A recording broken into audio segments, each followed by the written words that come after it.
Testing, testing, 1, 2, 3.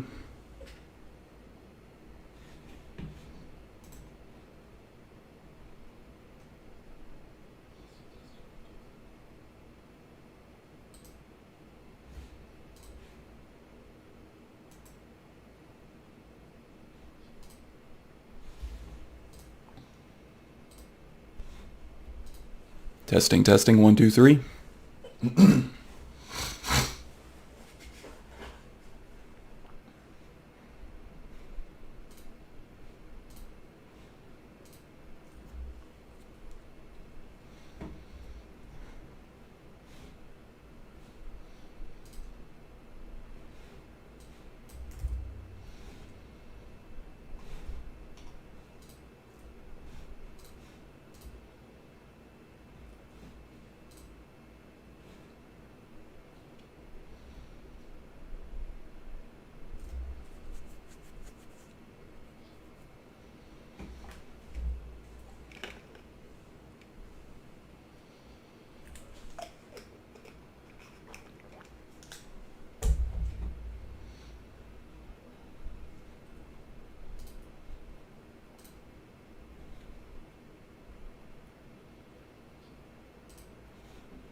Hey Strudel. No problem. I don't mind lurkers.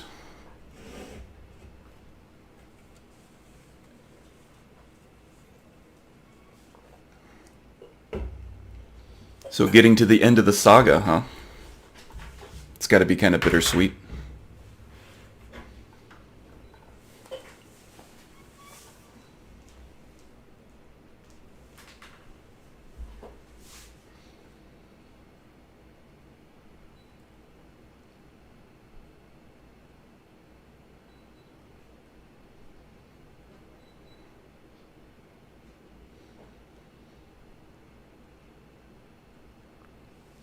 Yeah, I could imagine. I feel like these characters have been like such a big part of your life for such a long time.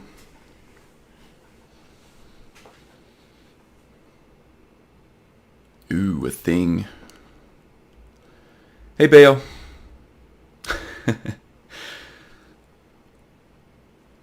You can be as quiet or as not quiet as you feel like.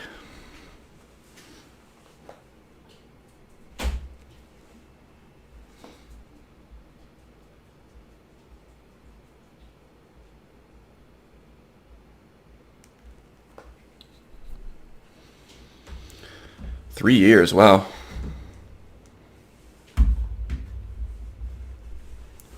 Well, the amount of content you have on that site definitely,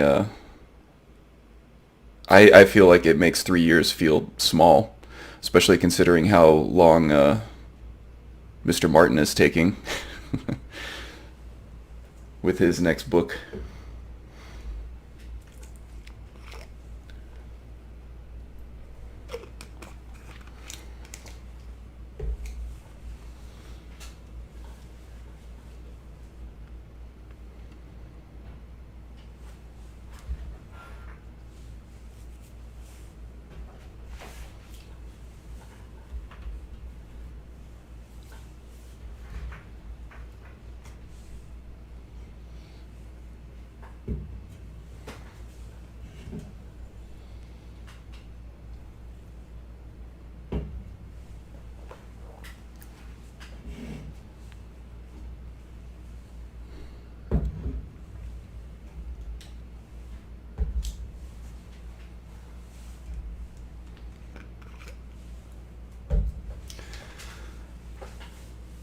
Just waiting a few more minutes for some people to filter in here.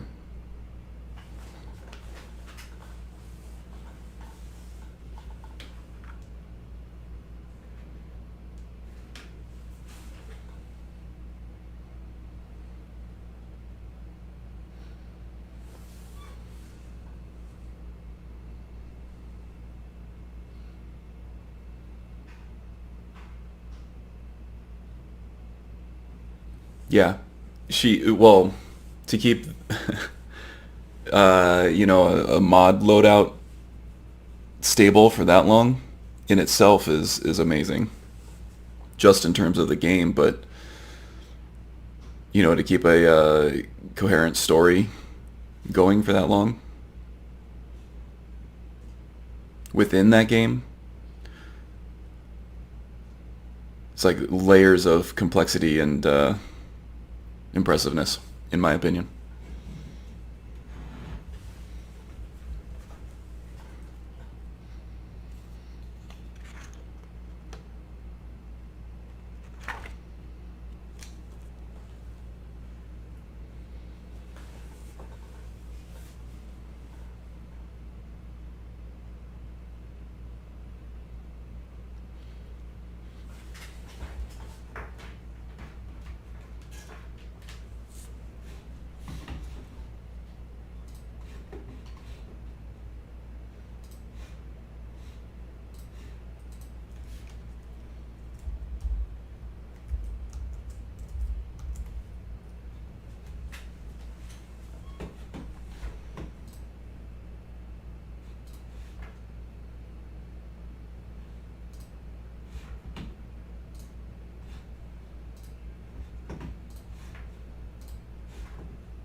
Okay, probably just give it like another minute or two.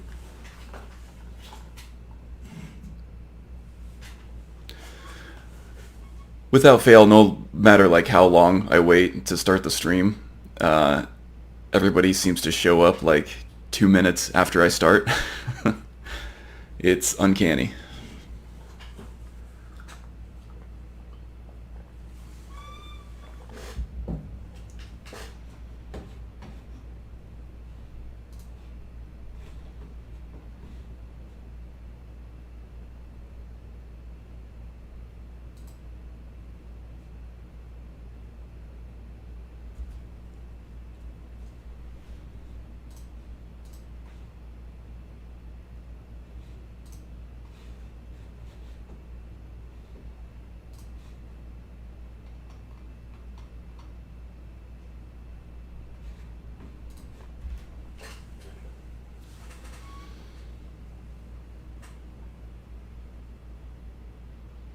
Frost Orc, huh?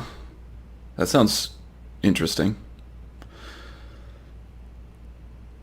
I had an idea for it's probably more of a build than a character concept, although there is some role playing to it.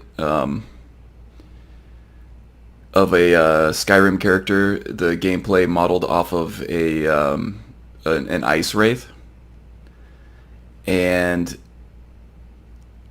I think that he would use something like Ghost Walk and maybe like Frost Cloak with Okado's Recital to kind of mimic the play style, to have like a combat style that sort of mimics like the way an ice wraith fights. And I was trying to think of, hey, Haggis. I'm doing good. It's morning over here. But I'm glad you're having, or I hope you're having a good evening. Yeah, but I was like debating what race to use for that. And I kind of thought, you know, the orcs have the tusks. Which might kind of, if you had like a retextured orc that's very bright white, that might work. But then I was thinking, you know, I would kind of like the cannibalism of the Bosmer with Imperius.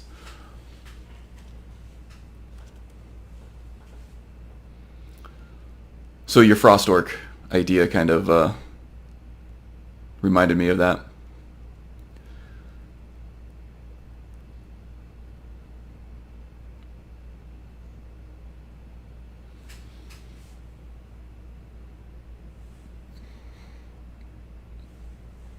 Ah, very intriguing.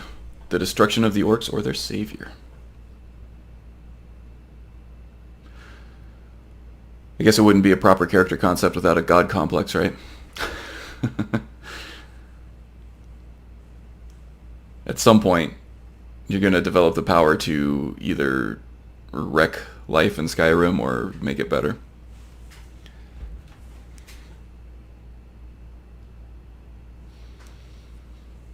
Oh, you didn't miss anything, Strudel.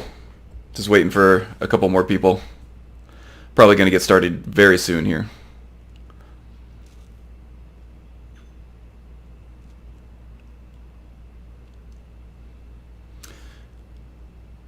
Yeah, and I think we all are on the same page that we're very impressed with how you've managed to keep just your Skyrim game stable for that long. Not to mention, you know, trying to keep a story going and everything on that same game. It's just layers of complexity on top of layers of complexity, and we're pretty impressed. Congratulations / condolences. We know how hard it can be.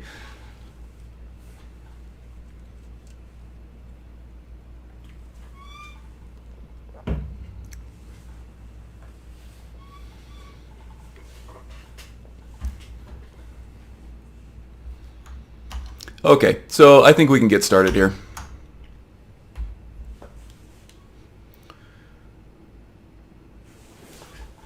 Hey, Magus. Just getting started. Glad to see you made it. Okay, so here's Jagasta. He got his robes back. So I know that there were a lot of questions about Death Alternative and trying to find your robes after they've been pawned off to a vendor. Last stream, we took Jagasta all around the city trying to find these damn robes, and we couldn't find them. It turned out they were with Rasad in the... Oh, yeah, some people missed that. Yeah, so after the dragon fight, just as a recap, after the dragon encounter, Jagasta got fried a little bit. Let's find a quiet place over here. Yeah, Jagasta got fried a little bit, and then Death Alternative kicked in, and he got revived by a bandit marauder, who then promptly held him up and took all of his valuables, because Jagasta was not in any kind of state to be able to fight it off.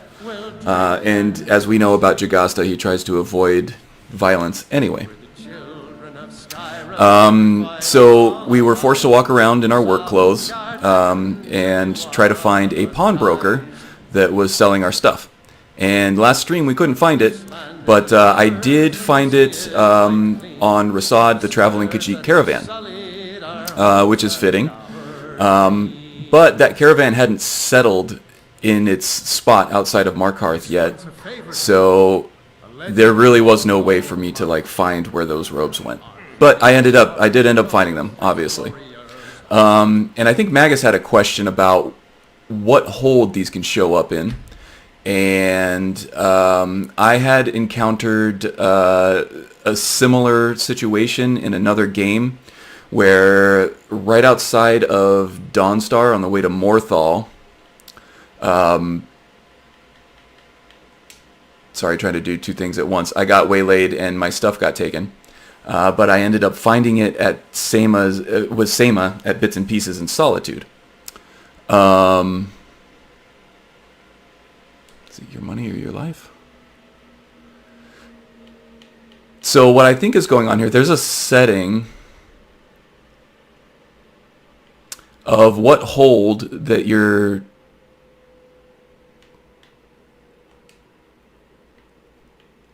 Sorry, I'm trying to find it here. Of what hold that your stuff can show up in if it's sold to a pawnbroker. And I'm trying to find that right now.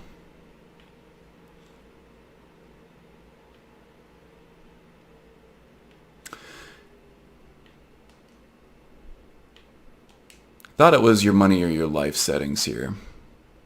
Yeah. Roaming gear thieves. Yeah, okay, here's the setting. If your gear is stolen, the thief may roam the current hold instead of generally staying in its current location. And that's experimental. I'm reading it differently now, but what I thought this meant was that if this was selected, then it could show up in any hold, but if it's not selected, then it's just going to show up in the hold that you're currently in, and it kind of randomly selects a vendor at that point to kind of drop your gear in.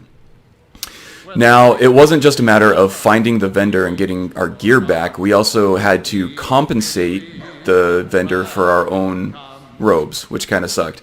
They ended up being like 2,600 coins, and Jagasta at that point only had, like probably 126 is what the bandit left him with. So I actually was a busy little Khajiit, and I discovered a lot of things, a lot of mines, did a lot of mining, especially here in Kolskegger mine, which is a gold mine. They will sell you, or they will buy all the gold ore that you harvest from this mine once you kind of clear it out of Foresworn. And I think I ended up making close to like $3,000 with all the, or 3,000 septums.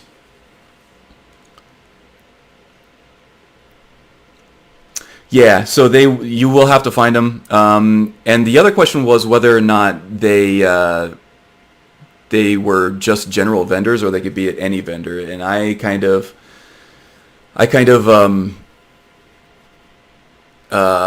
theorized that the mod would put it at any vendor just because all the vendors in the city had the dialogue option. But the two times that I've had this happen, it was actually general vendors. One in Solitude and then, of course, the Khajiit caravan. So, yeah, still a lot to explore in this mod, but yes, it's a very cool mod, and I definitely highly recommend it. Just dying on its own, instead of just being a nuisance that you have to load a quick save for, becomes a roleplay mechanism. And it's very immersive. And you don't have to, play the whole game where it's like, oh, I had a vision that something was going to go bad here. Because that's really like the only way you can roleplay death, right? Easier to start with General Trader? Yeah. So that's been the pattern so far. I don't know if that's actually reality yet because the sample size is so small, but there you go. So let's get some mod updates out of the way. First of all, I was able to fix my Dindalod issues. Well, maybe not fix them. What I ended up having to do was rebuild Jagasta's profile in MO2 from the base profile that I copied it from in the first place. It was profile specific. I had another profile with Dindalad that was copied from the same base profile as this one. Wow, that Scald over there is really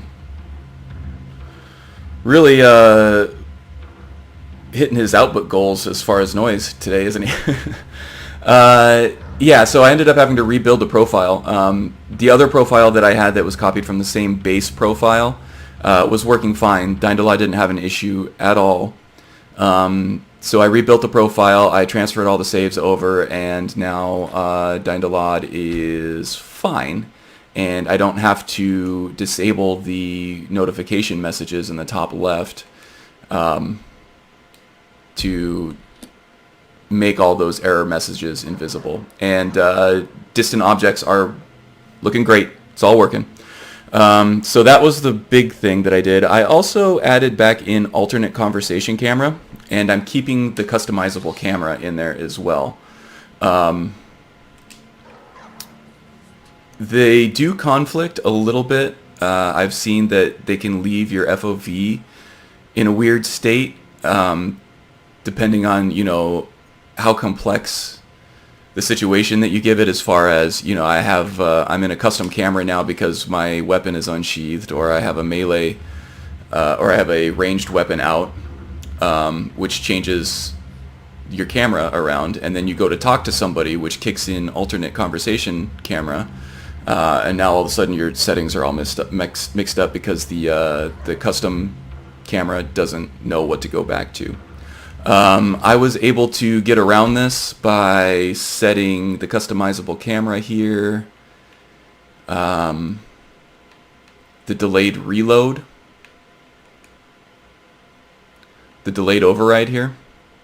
So 7 seconds after you load the game, it kind of forces the custom camera settings in over whatever else is there, and the custom camera actually does take over field of view and everything else. So say you have a save state where you're in a messed up situation from alternate conversation camera, all you have to do is save and reload, and customizable camera will take back over and fix it. So I do have cinematic dialogue again.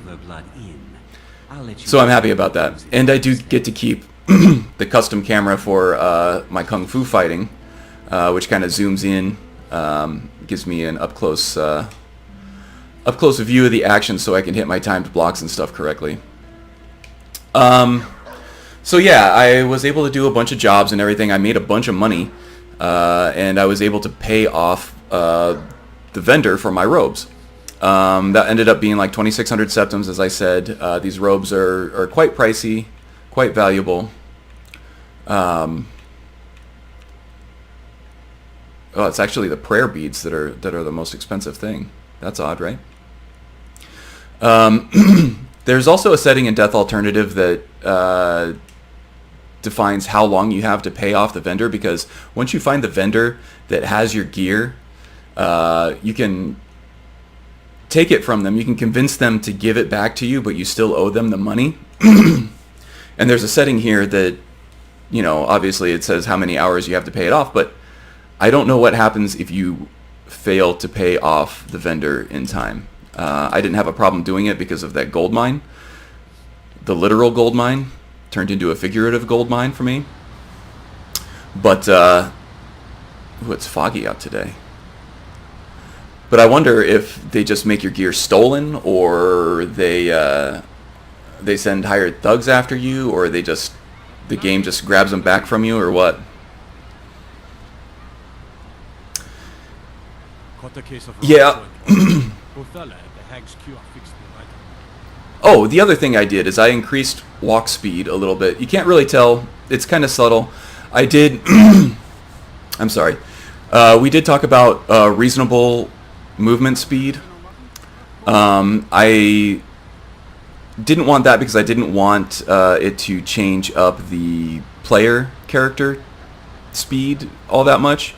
But I did want the NPCs to walk a little bit faster.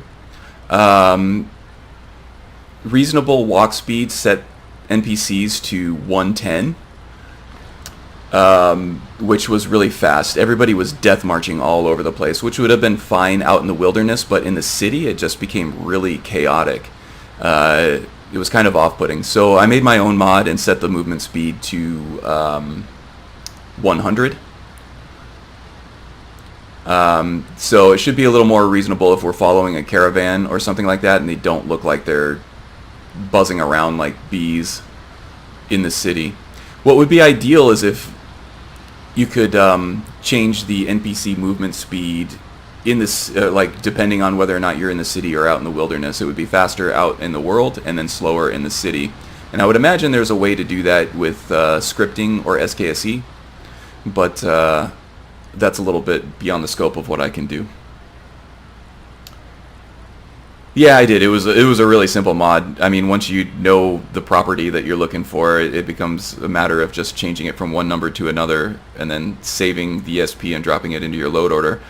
But yeah, it always sounds impressive to say that you made your own mod, no matter how simple it is.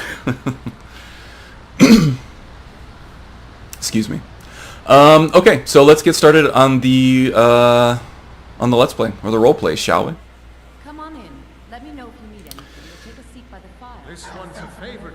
Oh boy, the Scald is at it again. Alright. So what time is it? It's about 4:12 p.m. Left on the agenda, we still have to bring Hjalti's sword back to the Ghost at Old Hroldan Inn. That's kind of like the catalyst of the reason why we're all the way out here in the first place. We did find Hjalti's sword. Excuse me. Throat's not working with me today. We did find Hjalti's sword. We just have to bring that back. Jagasta being close with Canarthi, who is sort of the Khajiiti equivalent of Kinnereth, but also takes on the duties of Archay in the Khajiiti pantheon.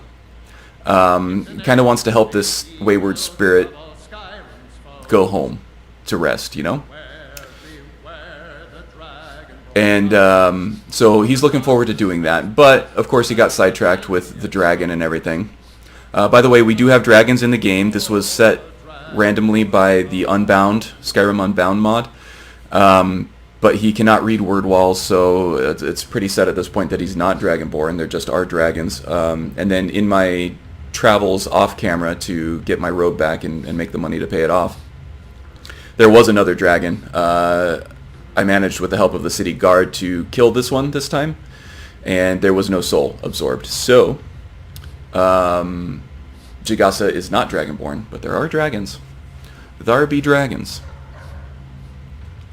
Let's see. Also, when he came to Markarth,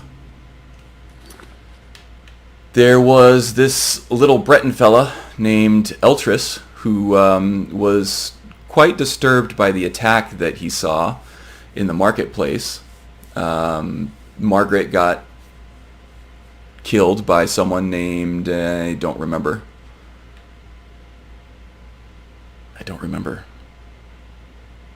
Anyway, a lovely lady by the name of Margaret was killed in the marketplace, and the guy who killed him was yelling something about Foresworn. And Eltris here was very disturbed by it. Sort of discreetly handed him this note. And we still have yet to read it. So let's go ahead and read that, shall we?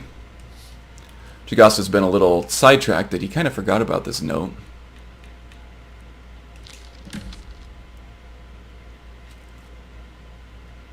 Meet me at the Shrine of Talos at midnight. Okay. Clandestine meetings. This man didn't strike Jagasta as someone who was up to no good.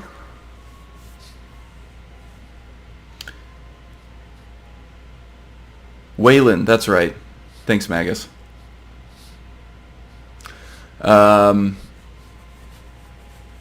So he's probably more apt to meet Eltris at the shrine at midnight in this clandestine meeting here. as we talked about earlier, Jagasta, even though he has been betrayed and his trust has been abused a couple times, he's still going to be a trusting person. He learned at the Gautfeng Monastery that trust is a very integral part of humanity, and that without it, you're not gonna live a balanced life. So he challenges himself to trust in every situation, but even in this situation, he feels like he can trust Eltrys just based on the intuitive first impression that he had of him. So we'll probably do that. In the meantime, I did buy a mortar and pestle from Bothella over at the Hag's Cure, so we can now make some cures and tonics and things like that, and I have been doing that. Fortify Unarmed is going to be a very useful one, even though our alchemy skills are so low at this point that we're only going to get buffed by 1 point. But hey, 1 point is 1 point. At this level, at this stage, every point in unarmed damage is welcome. Oh, by the way, in my travels, I have actually leveled up quite a bit.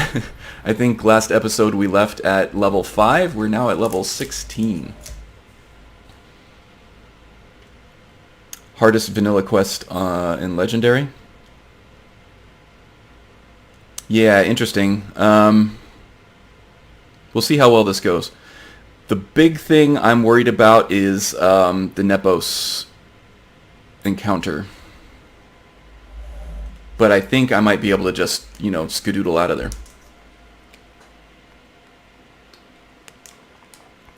Yeah, the No Sudden Moves gang.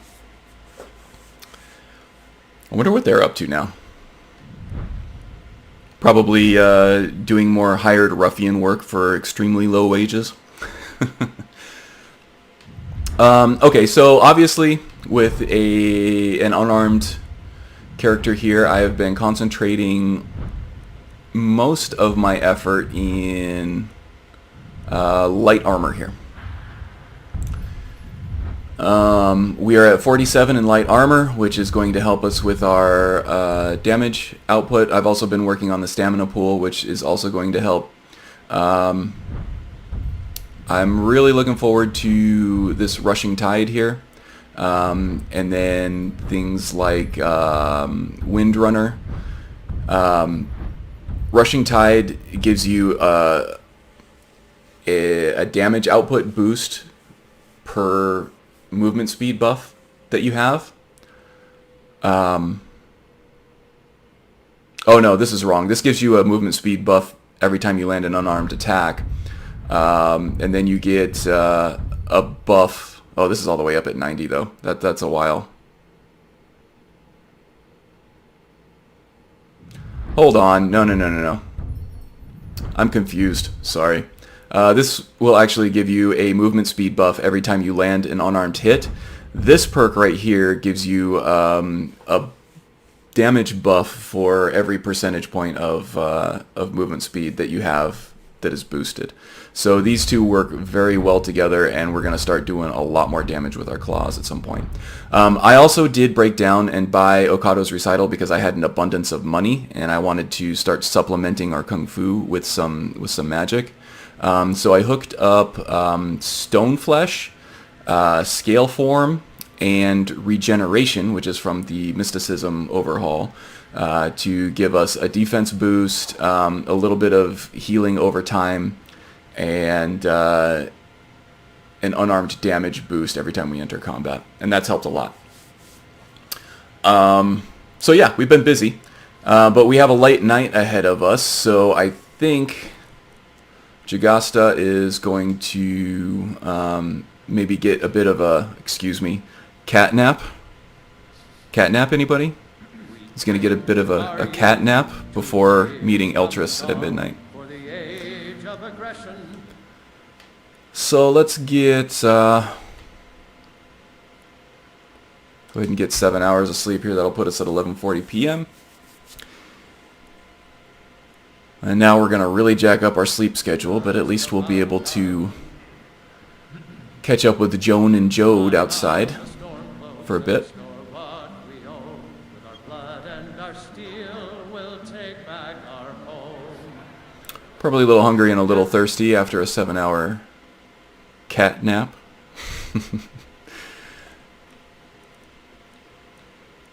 So let's start the evening off with some of the fancy mead here. One of the dungeons that I ended up clearing just had a ton of the fancy mead in there, so of course Jagasta's all about that. He likes the sweet fizzy.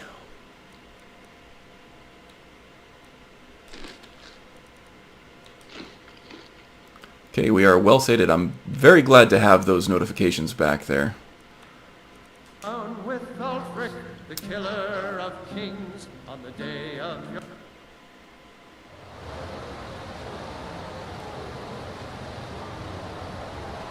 I'm glad you all like the, everybody's in a hurry here. Oh, we got a vampire attack, I'm sure of it.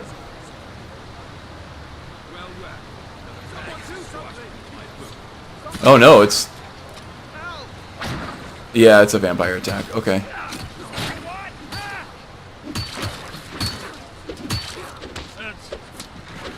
Oh, alright, he's gone.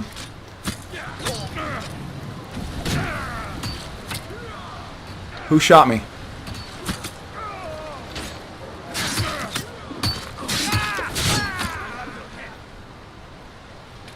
Are we good?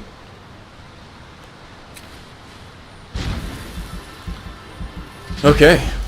Damn vampires are becoming a real menace. This is actually the first vampire attack that I've encountered with Jagasta. Take some of the dust, though. It might have some healing properties. As you can see, the damage boost is real. Doing a lot more damage than we were. That's for sure. What is this foul animal? Interesting. Now, I did encounter death hounds out in the wilderness. There was, let's see. It's like called Broken Fang Cellar or something like that. Way out here.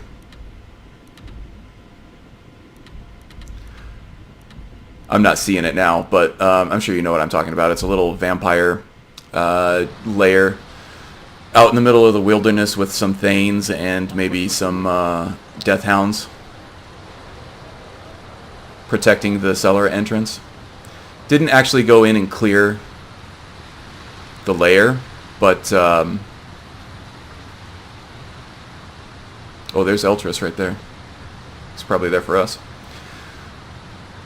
But he did encounter the death hounds, just not a vampire yet.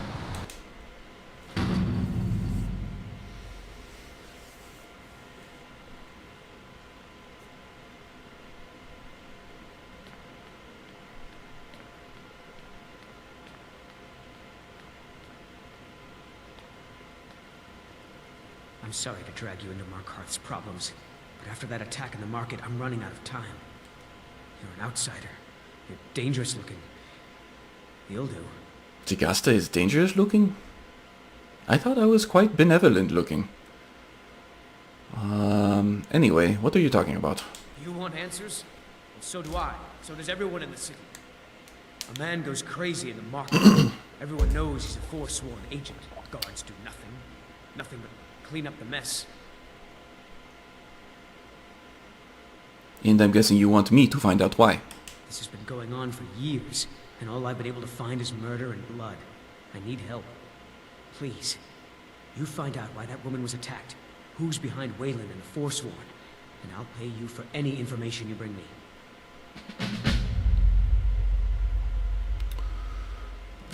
Okay, so do you have any insight into what or who these Foresworn are? I have encountered them several times, and I am still at a loss for what their deal is, so to speak. They're remnants of the old rulers of Markarth, natives of the Reach, followers of the old ways. The Nords drove them out of the city, Ulfric Stormcloak and his men. That was about 20 years ago. But somehow they're still here, and they're killing people. Okay, so you've looked into these murders? What have you found out? Yes, It all started when I was a boy. My father owned one of the mines, rare for anyone who isn't a Nord. He was killed. Guards said it was just a madman, but everyone knew the murderer was a member of the Foresworn. I've been trying to find out why ever since. Gotten nowhere so far. And then I got married. Have a child of my own on the way. I swore I was going to just give up for my child's sake, but it's like my father's ghost is haunting me, asking me why.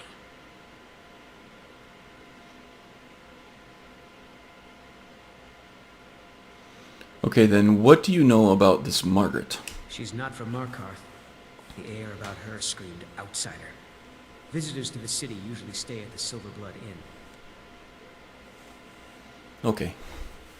Well, I know this well because I am a visitor to this city, and I stay at the Silver Blood Inn. Who was this Wayland, and where did he live? He was one of the smelter workers. I used to have a job down there myself, casting silver ingots. I never knew much about Wayland, except he lives in the Warrens, like all the other workers. Okay. Be careful who you talk to. So, Jagasta likes to stay on the up and up. He is constantly striving to... Hold on, there's something that's bothering me here.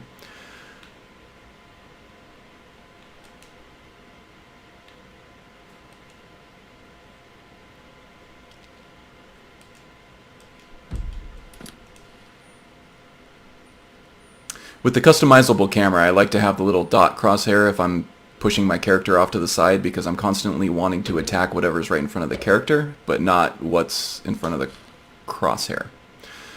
So that helps to have that active. Yeah, so Jagasta tries to stay on the up and up. He tries to avoid any situation in which he would be forced to lie for a greater good. But in this case, Eltrus is right. People are dying. And, you know, being sneaky and acting as a bit of a spy and being dishonest in that way feels like the lesser of two evils in this case. And I think Jagasta's conscience would dictate that he help Eltrus out, especially after witnessing the murder out here in the marketplace and the effect that it has on the people. So I think he would be more or less compelled to follow up on this. Kind of a small vampire attack, right? Just the one vampire and the Death Hound? Was there another one around here somewhere?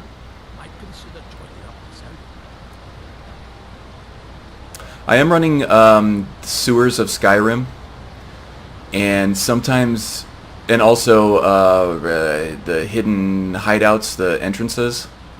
So that provides additional ways in and out of the bigger cities. Sometimes, in the course of a big battle, enemies can make their way in or out via these added entrances and exits. So there might be another vampire stuck down in the sewers, or in that hideout somewhere, or even outside of the city right now. But for now, we appear to be safe. Okay, so what do we have? Foresworn conspiracy. So we need to find out more information about Margaret, more information about Wayland.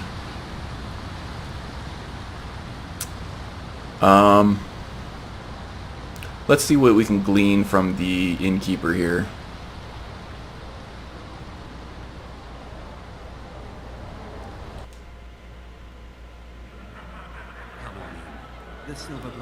We're doing okay on gold. Jagasta doesn't feel any particular connection to money, so if we can bribe the innkeeper, that would be suitable. If I can't get you something, I'm sure my wife will bellow at me until I can.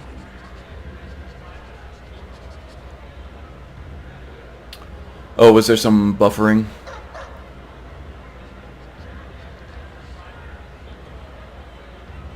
Okay, so it's recovered. Sorry about that, guys. Probably on my end if everybody's getting it, or maybe YouTube. Yeah, I'm on cable internet. So it's kind of shared bandwidth with everybody on the node, and if there's a lot of traffic in the area, then you know my connection can suffer for it, and on the weekends sometimes that is the case. But it seems to have been fine, and it seems to be fine now, so I'm not going to worry about it too much. Let's see. Yes, Clever. Did a woman named Margaret stay here? Ah, yes. Rented the nicest room we had for a whole month. Best we all forget about her. Bad luck to talk about the dead in Markarth.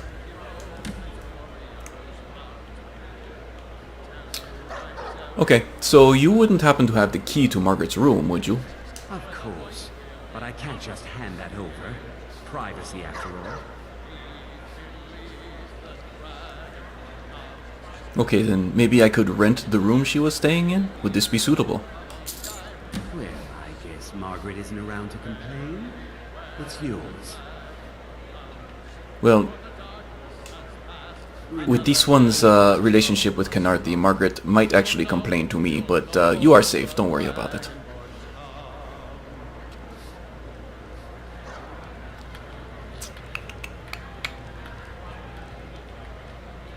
I thought this was Margaret's room, wasn't it? No, it's down the hall.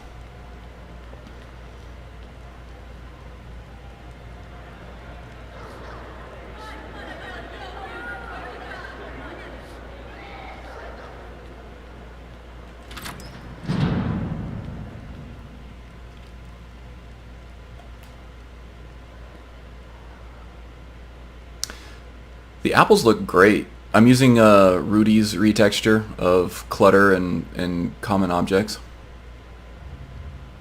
Sometimes I just go up to a table and just like stare at the candles and the fruit and stuff. Anyway.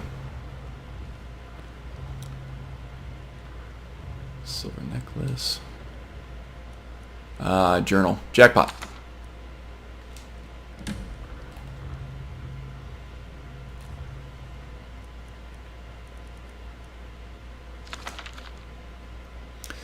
Meeting at the Treasury House later today took them long enough. The notifications need way. These people act like they own everything. Thonar Silverblood is the younger brother, but he's obviously the one in charge. Makes all the deals, bullies local landowners into selling to him. Even employs that wispy girl at the door to deter troublemakers like me. General Tullius is growing impatient, but I'll bring back the deed to Sidna Mine. On my life, I won't allow a group of Stormcloak sympathizers to own the prison to the most notorious criminals of the Reach. They say no one escapes. Why? Is it really that secure? Maybe I played my hand too soon by rushing the confrontation with Thonar. There are shadows around every corner in this city, and I know I'm being watched. Okay, so this is probably leading us to the Treasury House. But seeing as how it is 1:08 a.m., they probably are not open for business. Jagasta would rather not sneak in. And there's probably not a lot to do in the meantime. I guess we could go try to find evidence on Wayland, and then we'll go try to rendezvous back with Eltrys at the shrine. I've seen you snooping around, asking questions. Back off. You don't want to know what happens to troublemakers here. Well, this one is not trying to cause problems, sir. He is trying to eliminate problems. Prevent problems. You're finding it. That's bad enough. This is your last warning, outsider. We keep the peace here. Stay out of our business. You call a murder in the marketplace and a cover-up keeping the peace?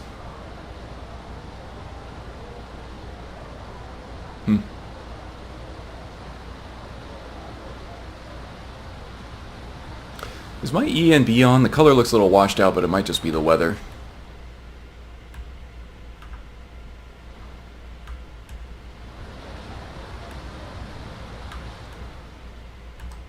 Yeah. E&B actually adding lighting when usually it removes it. Looks good. Okay, so Wayland, he worked at the mine. Let's see if there's some kind of a bunkhouse or something where all the miners stay. I doubt they... Oh, here we go. I was going to say, I doubt they actually sleep in the mine.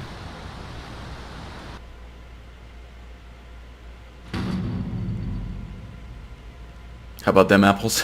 Yeah.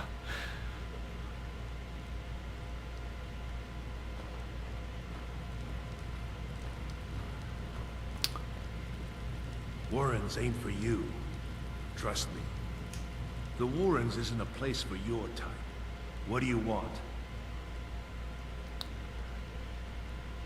Oh, we have a sneak trainer here. I always forget about this guy. Jagasta does use sneak from time to time, so... maybe. I can show you a few things, but anyone asks, and my name never comes up. Understand? Yeah, I've already used my training up. So one of the things that I did, because I had an abundance of money that I was trying to get rid of, was trying to find training, something that was, you know, relevant to Jagasta's playstyle. And I did find the Orc Stronghold up in the Northern Reach, probably borderline with Havengar. I don't remember what the... it's not Dushnik Yal, it's the one up north. And I took on the chief there in unarmed combat and just totally whooped him. Everybody was super impressed. I'm sure you would have been too if you would have seen it, but alas, I wasn't streaming. And anyway, that unlocked the Master Block Trainer in Skyrim. Yeah, so I've been spending a lot of money on block training. But it's good to know that sneak is there, so maybe I will get some sneak training a little later too. I'm actually here to look for a man named Wayland. Do you know of him? Oh yes. I know everyone who sleeps in the Warrens. Kind of the one who passes the keys around. I guess someone else will be taking his room now. Do you think I could get the key to Wayland's room? Sorry, but you don't exactly belong here. Okay, so how about if I pay rent for Wayland's bunk? Welcome to the Warrens. Oh man, the anticipation of seeing that progress bar go all the way up to the top and then not pop. It's like having to sneeze and then not being able to at the very end, right? Morkasgur, you might be right, Strudel.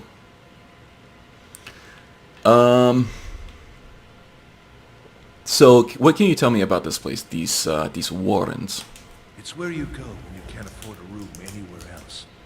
About the time they opened the mines, someone got the idea to throw beds in here. Laborers, the sick, the lame, we're all here. So only the sick and the poor live here, yes? That's right. Welcome to Markarth, traveler. Thank the divines you can choose to live somewhere else. Well, with the 190 gold I just gave you, that should pay hotel rent at the Silverblood Inn for 19 days, so there's that if you want it. Alright. Alright then. Let's go see what we can find in Wayland's room. Logs. Garvey. It's probably not going to be wide open if I need a key for it, yeah. Cosnatch. We've met him at the inn. No one wants to.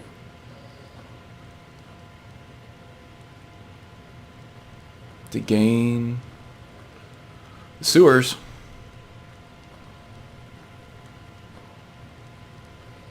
Ah, here we go. And it's dark in here.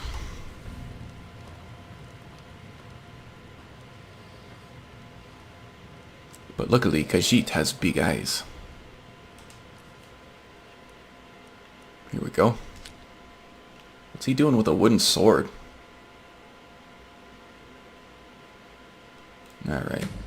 Some people I just will not understand.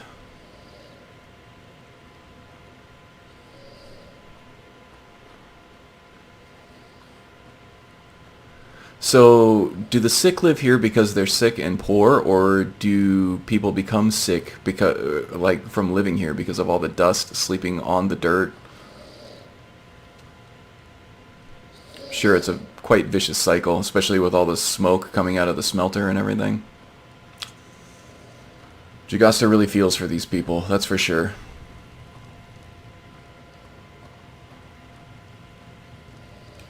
In fact,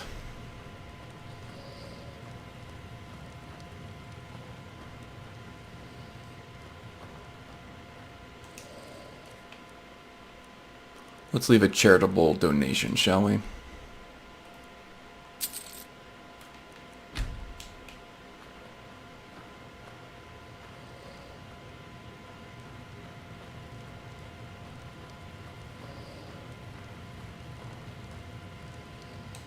Don't know anyone here who doesn't have rattles or ataxia. Yes, this one is not surprised. If you need some medicine or, you know, a warm meal or a clean place to stay, I left some gold in Wayland's chest if you need it. Please get the help you need, yes?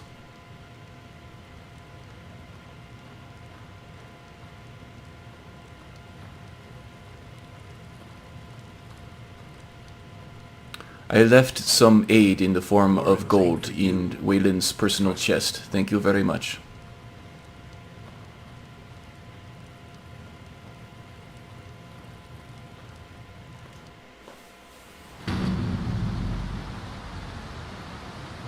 Oh, another mine needs your help. Good one, William. It's time you learned a lesson. Oh, you gonna brawl me? I don't think this is gonna go the way you think it's gonna go, buddy.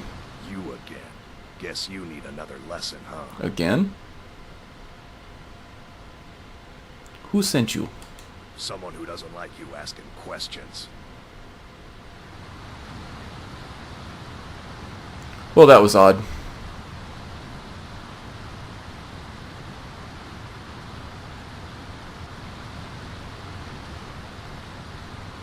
Should I wait here for him to come back out and start throwing hands at me, or should I go back in there?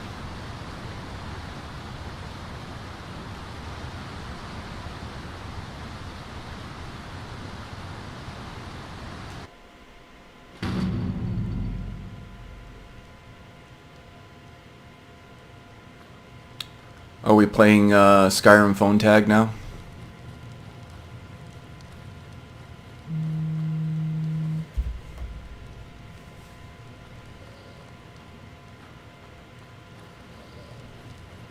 Okay, well, I hope fighting that bozo was not part of the quest, or required for it anyway.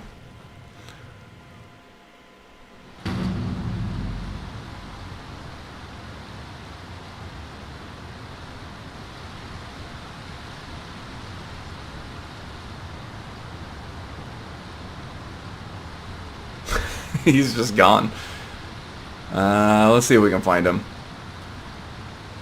You know what? There was the sewer entrance there too. He might end up just finding me at some point. Oh, what is this?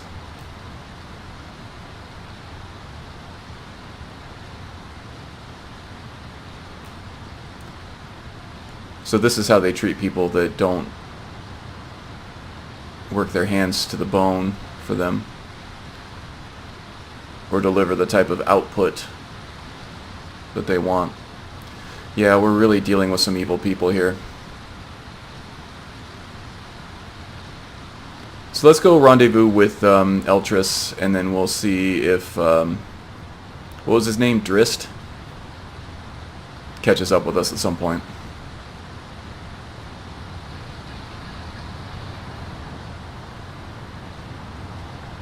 I hate robbing myself and the audience of a good kung fu battle, though. Oh, let's see. How do I find my way back to the... I always get so lost trying to find this Talos Shrine. It's like I can find it from this end of Markarth, but for whatever reason I can't find it from the other end.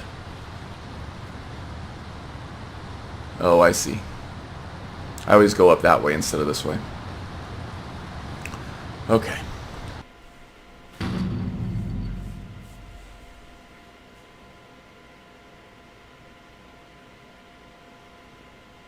YouTube feed stopped for a couple minutes. Yeah, sounds like we're having some connection issues on my end. I have the stream up on a laptop I'm using to watch the... Wait, is Eltrus here? He's not here. He must have gone home. But I am using Simply Knock, so he might let me in. Yeah, so I have a stream. I have the stream up on my laptop that I'm using to watch the chat, and I haven't seen any buffering, at least locally. So I don't know. It might just be ISPs not talking to each other correctly, or I don't know. YouTube going down in certain areas. Let's see. Eltrus. We gotta find his house.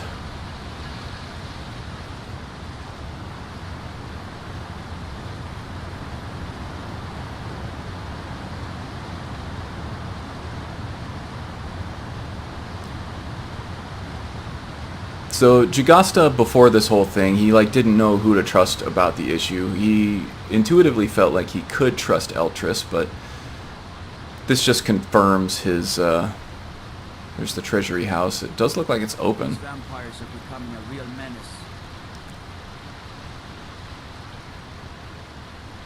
Endon's house. But this just confirms his initial suspicion that Eltrus is in the right, and these Silverbloods are just extorting this entire town, extorting and exploiting all the X's.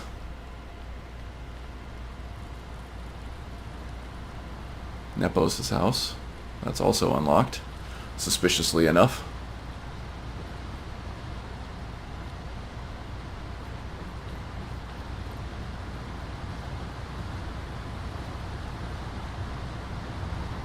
Endon's house. Isn't that right above the general trader? I thought it was over here.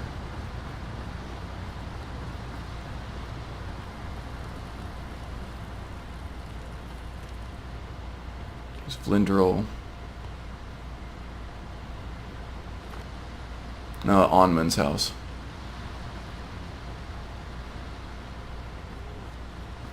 Ah, Lindrel holds a fine home if you can afford it. Steward in the keep can tell you more.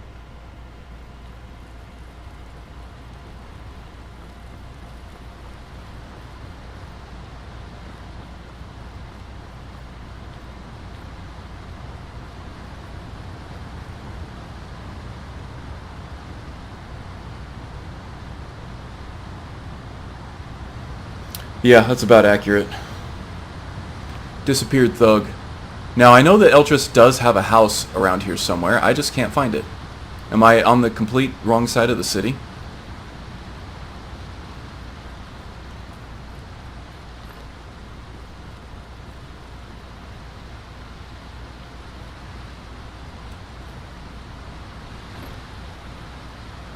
Was it over here?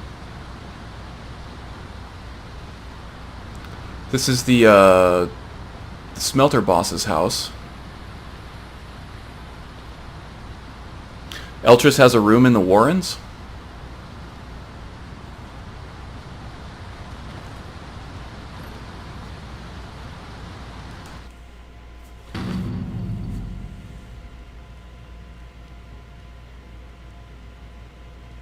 I can see you, the wind.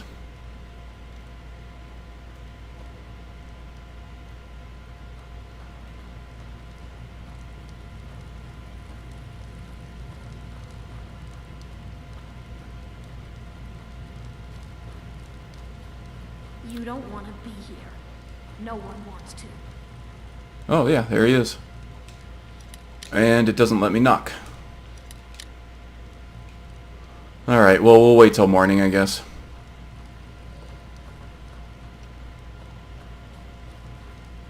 Or later in this morning, I suppose. Let's go ahead and hang out under the moons. I think, considering the circumstances, Jagasta would prefer to wait by meditating under his beloved Joan and Jode, even though I don't see either one of them right now.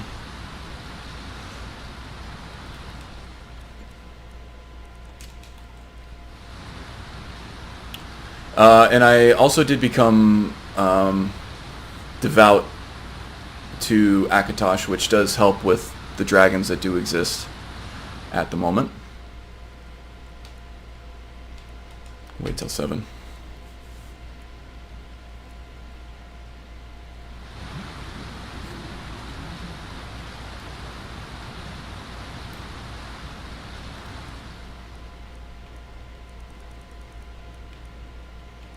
Yeah, the last thing I saw that you typed was filling in Strudel on what had happened since she dropped. But I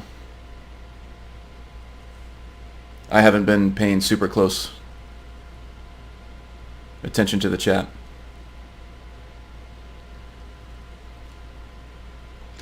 Oh, you did tell me he lives in the Warrens. Okay, I just didn't see it. Sorry.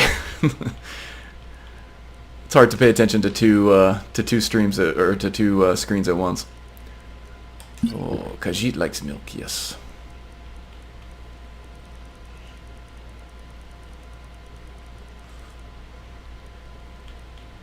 Do I have... Oh, the water is way up there. Okay, so 7 o'clock, 7:30 in the morning. We should be okay. Oh, there he is right there, too. Let's fill him in. Still no hired thug, though, either. Need to get going. What is it? Usually you can come back and report your progress to Eltress, but you must have to be at a special stage in the game. Let's see. Evidence about Thonar. So the next lead that we have is actually the treasury room. They don't like us talking to people when we work.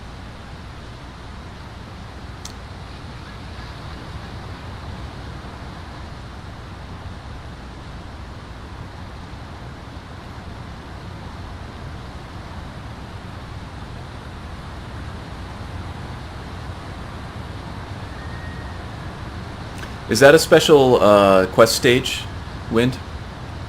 Do you know off the top of your head? Like you can only check in with him once you've gotten a certain piece of evidence or whatever?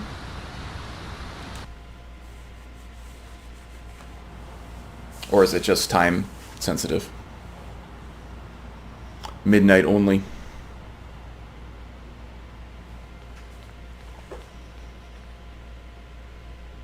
The Treasury House is really just for patrons of the Silverblood family. You don't belong here. I'm sorry. We're only interested in helping our patrons. Well, I am no patron, but, who is in charge here?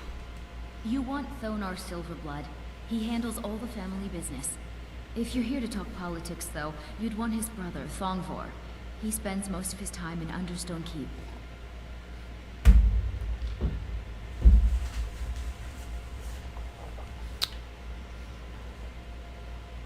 What kind of patrons do you have? For one, the landowners of the Reach. It goes without saying that they rely heavily on us for our silver and support. All the miners, farmers, and laborers in the Reach get their daily wages through us. Nepos the Nose handles that part of our business. He has a way with the workers.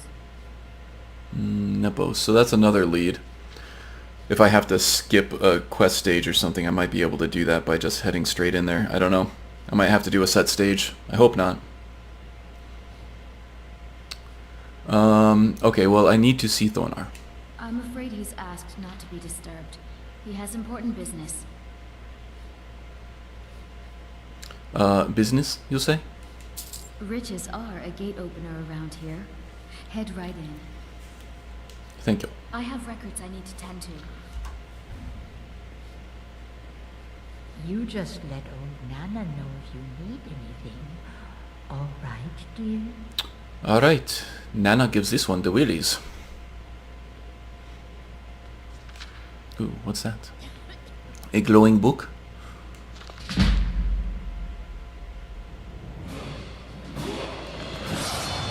Okay, archery. We will probably not ever make good use of that, but hey, we'll make good use of the perk it gives us, that's for sure.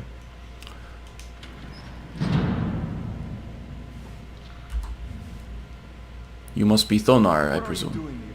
I told them no visitors.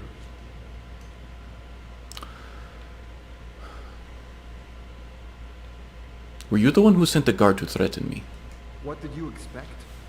That no one was going to notice you butting into business that wasn't yours?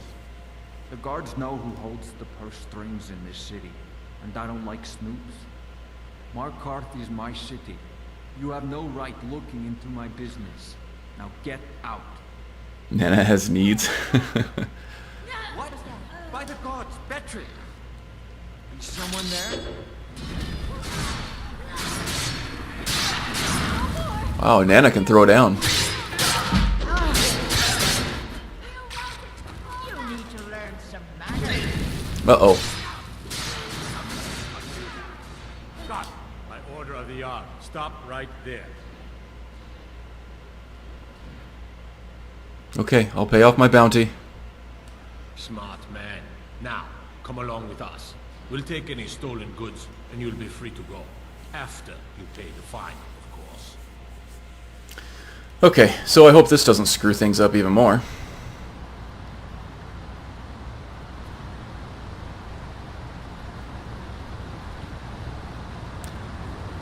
I must have punched someone who where's my healing? There we go. Hotkey wasn't working for some reason. Must have punched someone I wasn't supposed to punch in the dark there.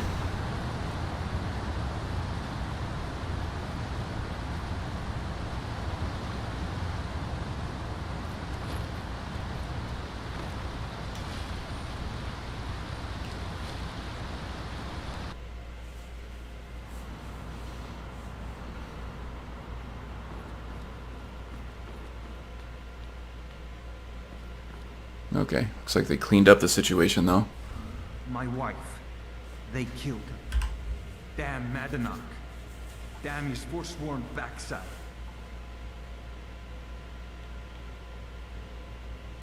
This one is very sorry for your loss. No, you're not. You want to know what the Foresworn really are? They're my puppets. I have their king rotting in Sidna Mine. He was supposed to keep them under control.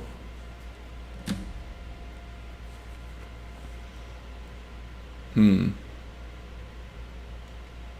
blood of Markarth is silver.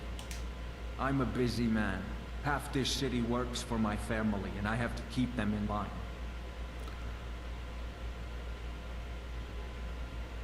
So you made a deal with the Foresworn? When their uprising was crushed, I had Madanak brought to me. He was a wild animal, but a useful one. I offered him a stay from execution if he used his influence to deal with any annoyances that came up. Competitors, agents, idiots. So I've let him run his little Foresworn rebellion from inside Sidna Mine. Now he's out of control.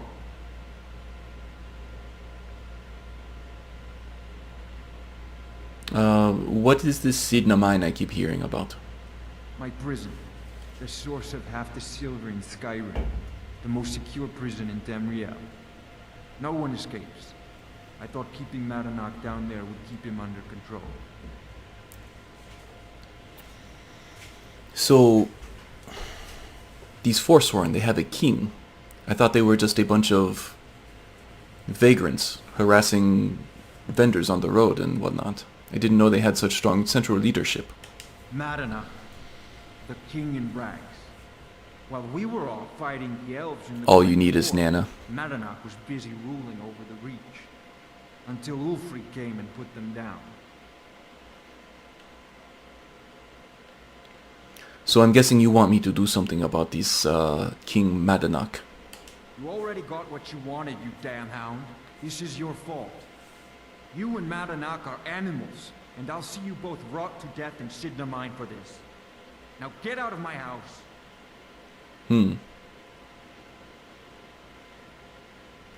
His blame is misplaced for sure. It was not this one's fault. Oh, they killed Nana. What if Thonar needs anything? Like, needs anything? And who's going to take care of those needs for him? Certainly not the wispy girl at the front counter. Only Nana can take care of the needs. Alright.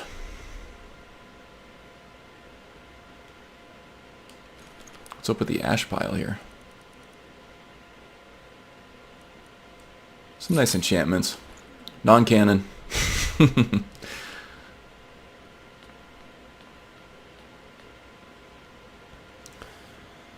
Okay, this one is no longer welcome.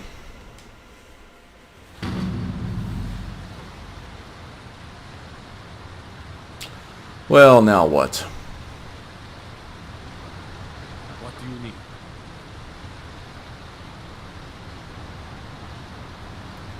There's one of the RS children running around there, looking pretty good. Like my mother and father. Let's see, maybe Eltrus is back? Read Wayland's note. Didn't I already read Wayland's note? Maybe I didn't. There we go. You've been chosen to strike fear in the heart of the Nords. Go to the market tomorrow. You will know what to do. Okay, so this was the order. And somebody named N. I think we could probably deduce by the names of everybody around the city who N is.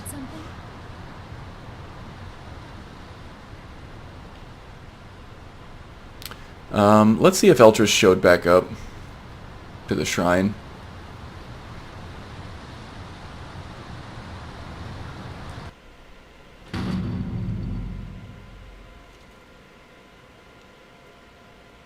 All that experience gone to waste.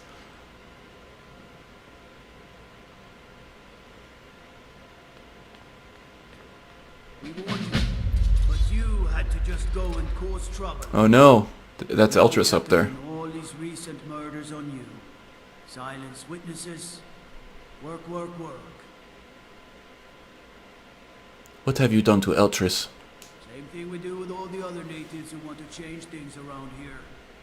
We had a nice little deal going between Thonar and Madanak until you and Eltrus started snooping around. Well, you wanted to find the man responsible for those killings. You'll have plenty of time with the king in rags when you're in Sidna Mine. Why do you do this? Is it for money? The love of money that you kill innocent people? Fine, there has been enough violence for one day. I will come with you. You'll never see the sun again, you hear me?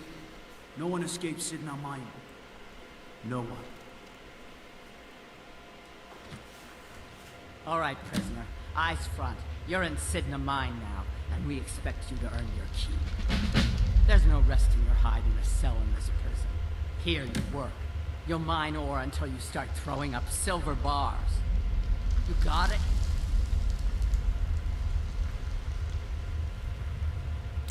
Yes, but when do I get out? When is my sentence served? You won't. The Jarl has ordered a life sentence for you. Get comfortable in the dark, because you'll never see the sun again. The Jarl? Open her up. I have Now done you nothing to this Jarl. Get down there. Has the silver blood corruption gone as high as the Jarl?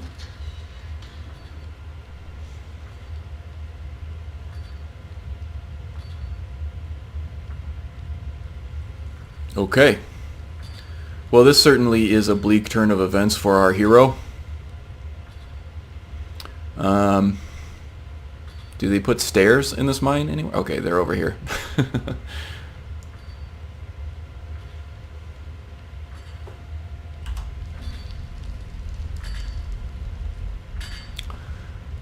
Well, this one cannot stay here for long. Without the love and the light of Joan and Jode, do not know how much longer this one can keep his sanity.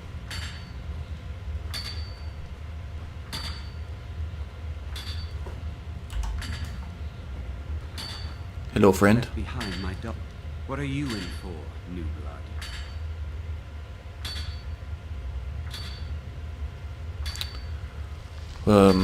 Nothing. I am innocent. Innocent? So was I, for the first one. The other murders were all me, though. My advice? Serve your time at the pickaxe and get out. You don't want to end up getting a shiv in the guts over a bottle of skooma.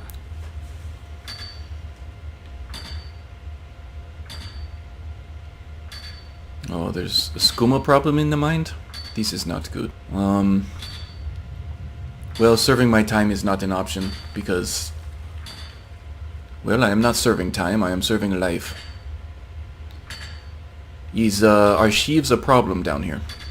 Small blade, easy to hide. I mean, sure, you could just swing a pickaxe into someone's face, but people tend to see that coming.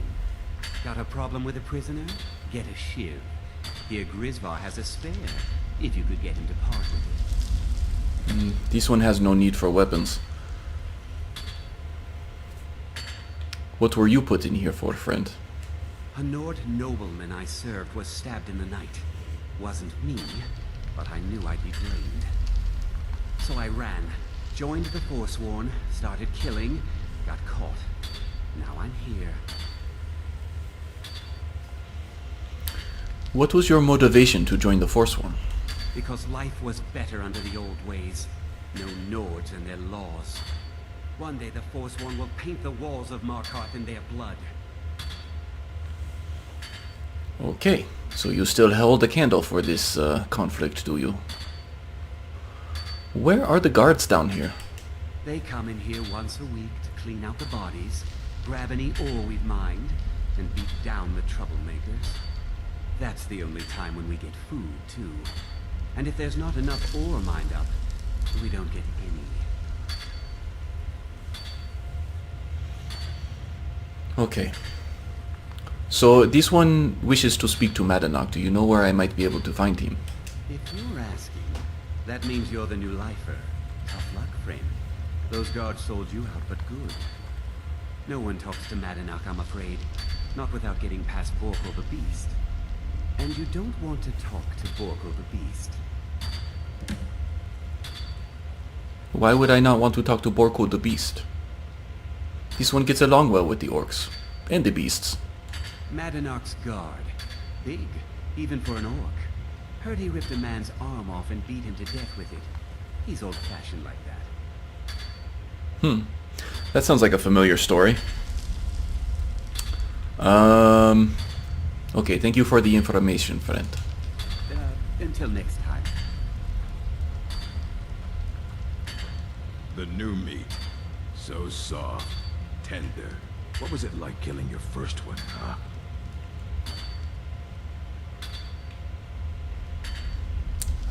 Well, for me, killing anything is a horrible experience. I would rather not do it. Ah, the gods have a place for killers. You can't carry the burden. You're weak. I feel like I am strong for carrying such a burden. And I am glad that it feels as a burden. That means I have not lost touch with my humanity. Anyway, I was told that you are the one to speak to in order to see Madanak. You want to talk to the king in rags? Fine. But first you gotta pay the toll. How about you get me a shiv? Not that I need one, but it's nice to have one in case I need to do some shaving.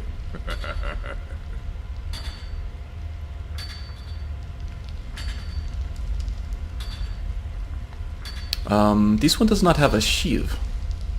But I think I know the language which you speak. How about I fight you for it? That's what I was hoping you'd say. Come on, let's see what it's made of. Someone do something! Somebody help! So tough! I'm getting out of here. Wait with this!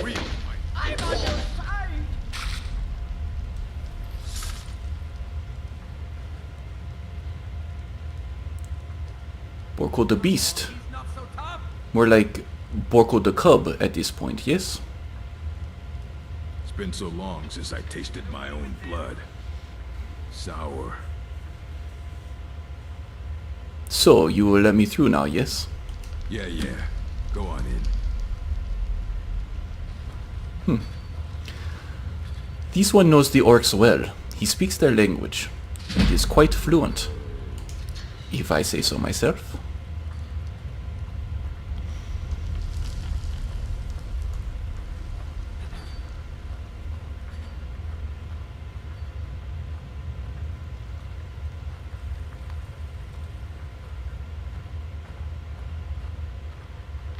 Ah, this must be the Madanak, king of the Foresworn. Not much to look at, is he? Well, look at you. The Nords have turned you into an animal. A wild beast, caged up and left to go mad. So, my fellow beast, what do you want? Answers about the Foresworn? Revenge for trying to have you killed?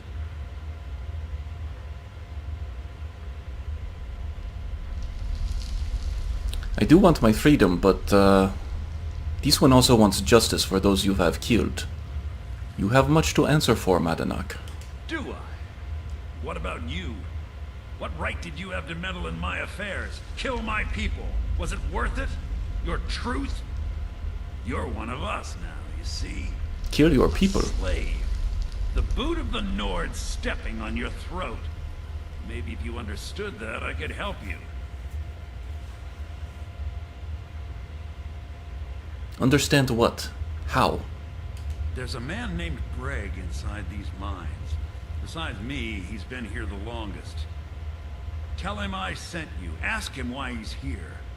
I want you to know how widespread the injustice of Markarth is.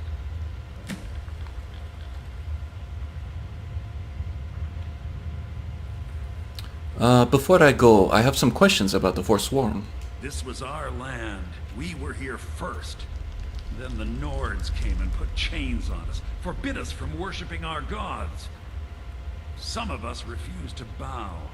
We knew the old ways would lead us back to having a kingdom of our own. That is who we are. The Foresworn.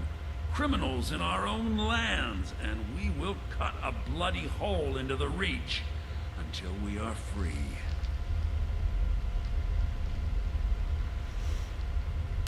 You people are obsessed. You are carrying an obsession with something, with a time that is long past. You need to let it go. The only constant in this world is that everything changes constantly. Anyway, what can you tell me about this Tonar? He seems heavily involved in this operation. I had Markarth. My men and I drove the Nords out. We had won. So we thought. Retribution was swift. I was captured, quickly tried, and sentenced to death. My execution never came. Thonar's Silverblood stopped it. He wanted the Foresworn at his call, that I would point their rage at his enemies and spare his allies. And I have. Humiliating at first, but I knew he would let his guard down eventually, that he would come to trust I was under control. I see. So you two are both playing a game that you are completely ill-equipped to win. Our struggle is our people's struggle. I will talk with this Breg.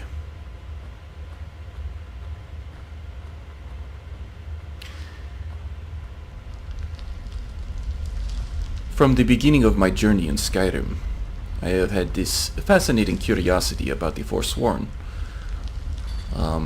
Particularly from the strange totemic brain poker that they shot into my head. But I am beginning to understand them more and more now. It seems to me that they are living their lives in fear of what they are losing and regret for what they have lost, instead of looking forward to how to make the best of the current situation. As I said, the world is always changing. It cannot be stopped, it cannot be controlled, it flows freely. Jarl decided I was too much of a problem. We can fight it and lose, Foresworn. I was sent here because someone said I was a Foresworn. I got locked up one too many times. or we can attempt Now I'm in for life.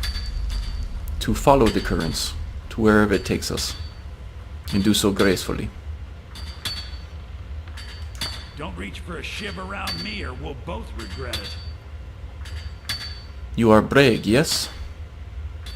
Madanak asked me to hear your story. Story, huh? Everyone in Sidna Mine has a tale. Let's hear yours first. When was the first time you felt chains around your wrists?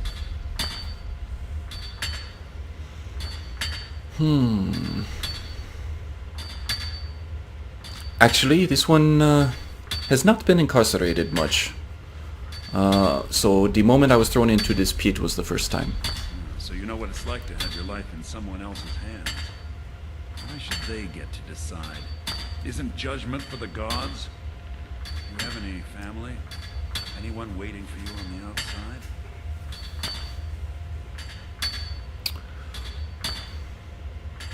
I have friends that I have made in my travels.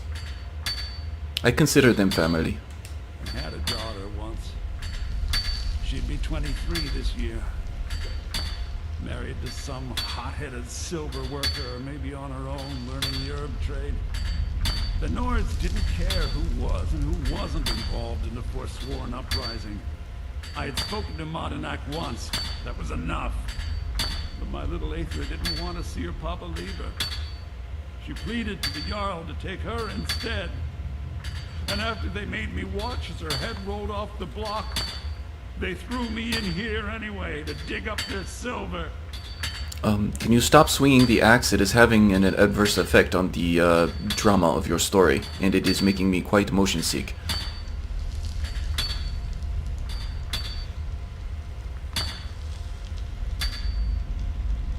Here is the thing. This is a terrible story, and a terrible thing happened to you and your daughter. But this does not justify the atrocities committed by your people. I'm not Madanak. I was never a leader of the Foresworn. The only anger I can justify is my own. But every family in the Reach has a story like mine. There are no innocent onlookers in this struggle, just the guilty and the dead.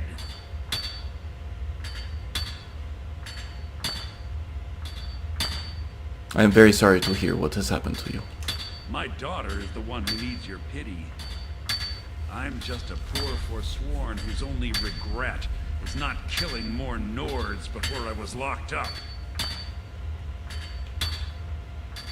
And how long has it been since you've been locked up? Long enough.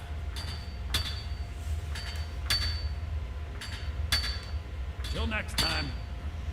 Okay. Was the quest supposed to update? Did I miss something? Okay, it did. I was too busy trying not to vomit. Getting seasick watching that guy go back and forth with a pickaxe.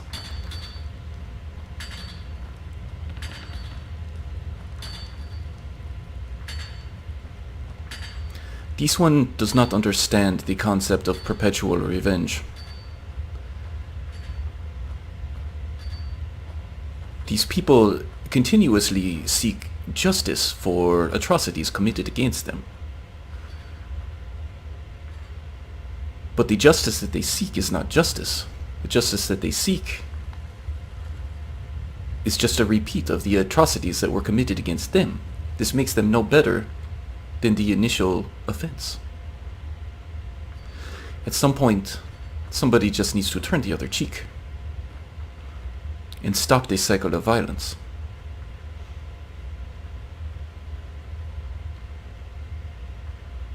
You're back. Have you done what I asked?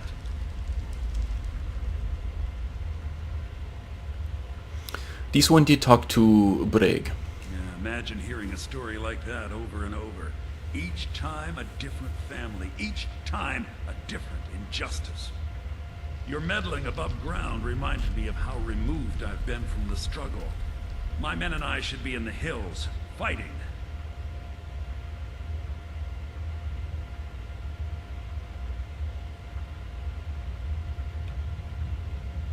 So you will help me escape then to continue your... I want to say a fight for justice, but it is not. This fight that you carry on is a fight for injustice, continued injustice. But, you will help me escape then, yes? Yes, but I need a show of loyalty from you. I don't need a shiv in the back while we break out. Have you met Grisvar the Unlucky? He's rightly named, and he's also a thief and a snitch. He's outlived his minor usefulness. Take care of him, and then we can leave Sidna Mine for good.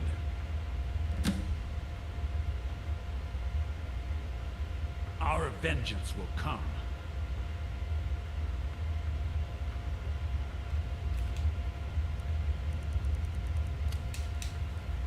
Do you remember This one will not kill in your name. Because you'll forget. Soon. Just using your name does not make killing acceptable. Neither does using the name of the Foresworn make killing acceptable for you. Neither does your cause.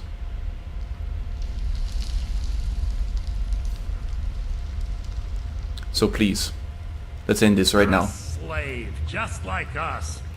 How did you do that? Here we go. Ah! Give up while you still can. Ah!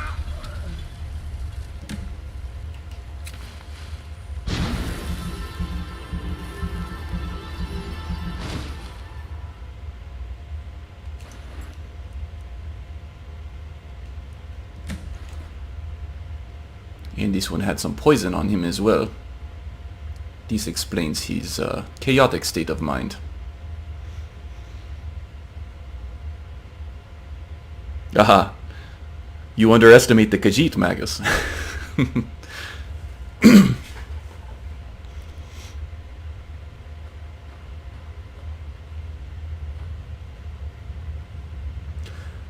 There has been great injustice by many of the people here. I should tell them that they may be free to go, but once they escaped, they are on their own. A fight.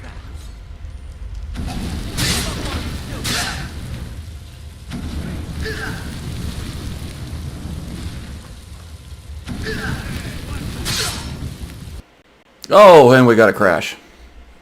First one. Yeah, he's gotten a lot stronger. A lot of that has to do with the unarmed. I haven't F5'd in a while either. Okay, this is going to be fun. We don't have to do any of the long roleplay stuff. I can just fly through some of this stuff.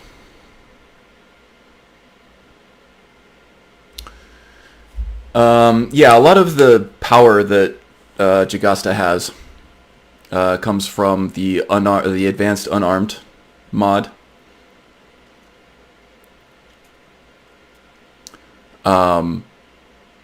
It applies the unarmed perks and the damage and everything to the bash and the empty hand. So that bash is extremely powerful.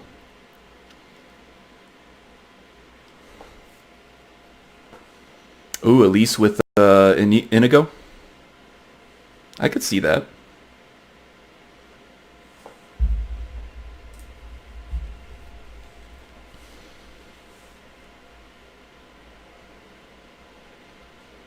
Yeah, he's not too powerful to defeat a crash.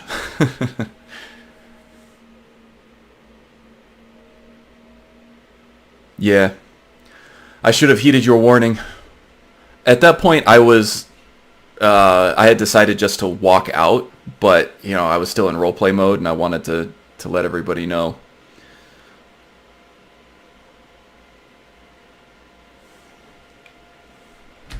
Alright, let's see where we are. Probably at the very beginning of Sidna Mine, yeah?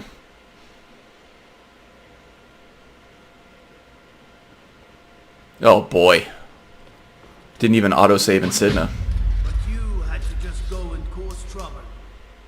Now we have to pin all these... Okay, bear with me, folks. I'll speed through this as fast as I can. Work, work, work. Same thing. We had enough. Well, you wanted to find the man. You'll never see no one. All right, prisoner. Eyes front. You're in Sidna Mine now. Good. All right. Open her up. Now you... Speedrun time. get down. Woo! What are you in for, new blood? Innocent. My advice? So, if you're at no one and you don't want to talk to Borgel, Madanak's guard. Big, even for an orc. Heard he ripped a man's arm off and beat him to death with it. He's old-fashioned like that. Now if you're lonely... Ah, the gods have a place for you want to talk. How about you get me a shiv? Not that I... That's what I was hoping you'd say. Never should have come here. Please, someone do something. Whoa. You just... Did I get a critical hit or something? Long since I tasted my own blood. Sour. We might be having the auto-load issue where everybody gets double perks or something. Yeah, go on in.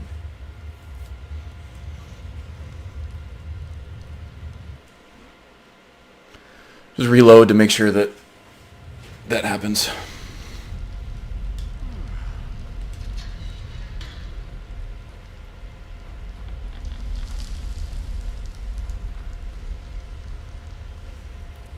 Can I just kill Madanak at this point? Yeah, maybe not. May as well go through the whole thing. Well, look at you. The Nords have turned you into an animal.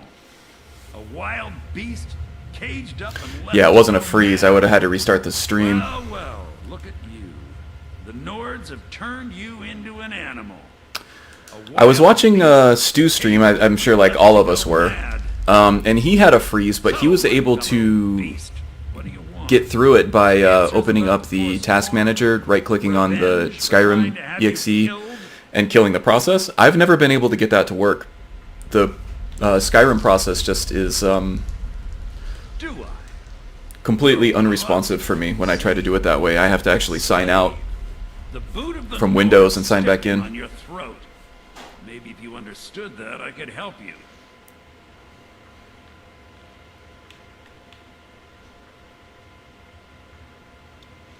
Understand how? Yeah, I'm thinking that's probably best just to move on. You know, I might do a quick save right before though. Just to see how Jagasta can handle the situation, especially without any light armor or anything. Give it a shot once, and then if it doesn't work out, I can always just load the quick save and exit peacefully. Remember, it was the Nords who locked you up.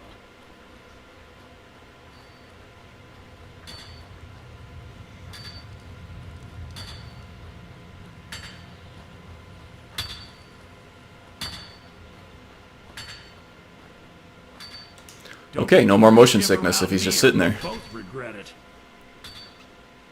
My story, huh? So you know what it's... Do you have any family? Anyone waiting? I had it. The North, my little...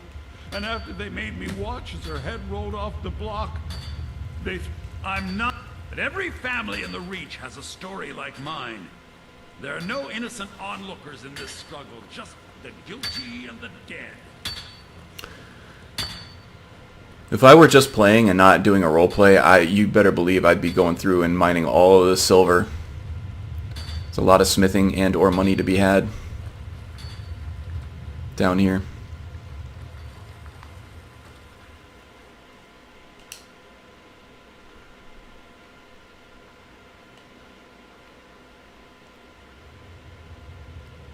Okay, just making sure I was in my correct stance here. Quick save. You're a slave, just like... Yeah, imagine. Your meddling above ground reminded me of how removed I've been from the... Yes, have you met He's outlived his minor usefulness. Take care of him, and then we can leave Sidna Mine for good. Our struggle is our people's struggle.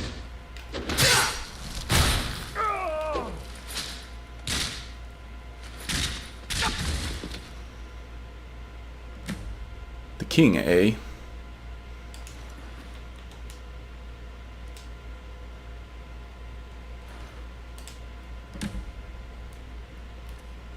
Okay, what does this note say?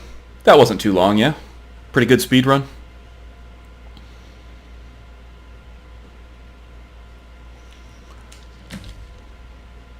I promised you all we would escape Sidna Mine together, and I have found a way. If I die before I can show it to you, then search the cells near my room. Use my key. There is a tunnel that leads into the city that you can use. Madanak.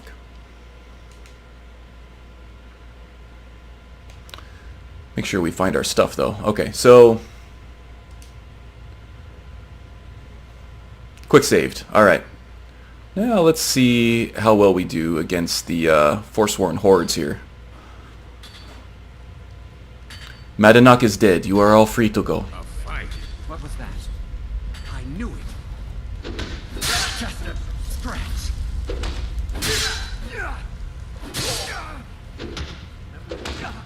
Now you're mine.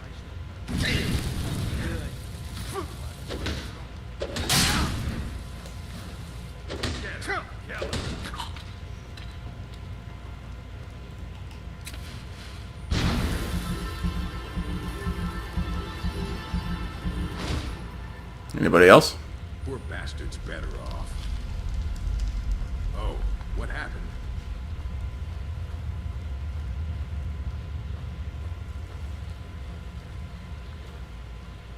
You were not with them, eh? Jarl decided I was too much of a problem. Brag was, though. Threw me in here with the Foresworn. Brag, you are free. You may leave. Here we go!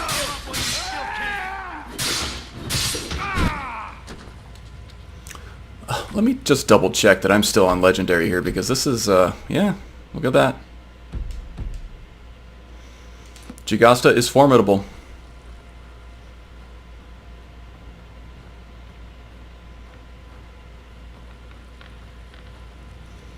This one is saddened. All these people willfully subjecting themselves to the tyranny of this so-called king.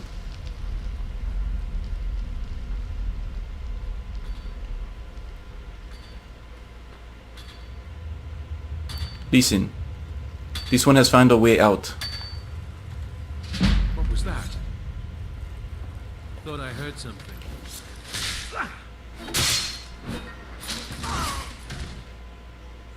Oh, these poor people.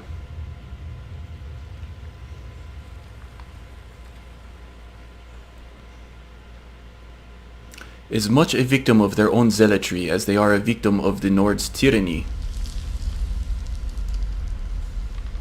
If only they could see this, but alas, they could not.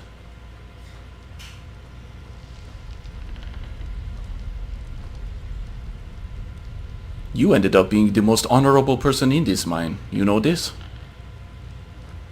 Maybe I will see you around, yes? Serve your time by digging. So dig. I have dig enough. It is time to get out to the moons and the sun.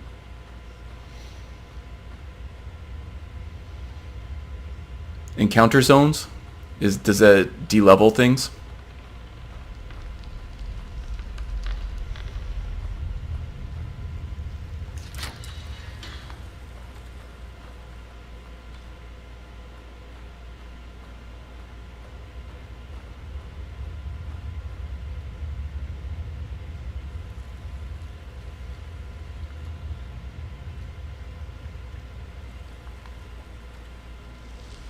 DVD kill? Death Valley Drive? Okay. I see, we got a wrestling fan.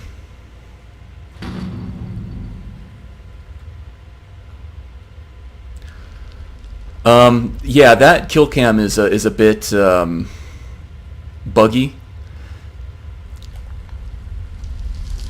Okay, we gotta find our robes. I'm not leaving here without that stuff. Although I believe it's in like a bigger, more obvious chest later on. Yeah, that kill cam is a bit buggy. Half the time it triggers for me. The enemy dies and crumples, and then I just go through the dance of the whole animation without the dude on my shoulders. Although we did get a good kill cam with that an episode or two ago when we got captured by the Foresworn at Bruka's Leap. Oh, there's that Khajiiti pounce that actually triggered that time. I keep forgetting about it. Every time I want it to work, it doesn't, and every time I don't expect it to work, it does.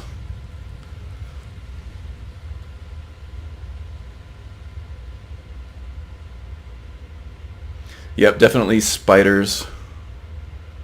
Both metal and natural.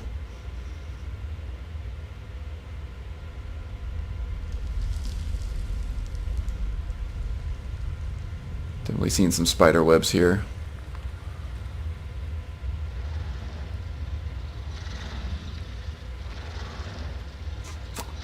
Okay. Quick saving.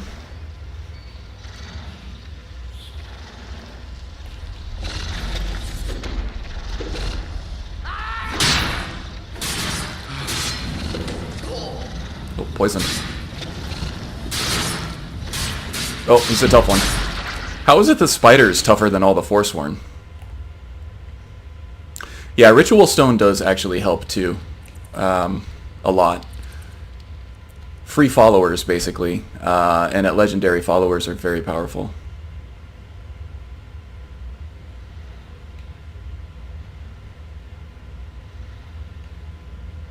Another spider up there. Maybe we can avoid him.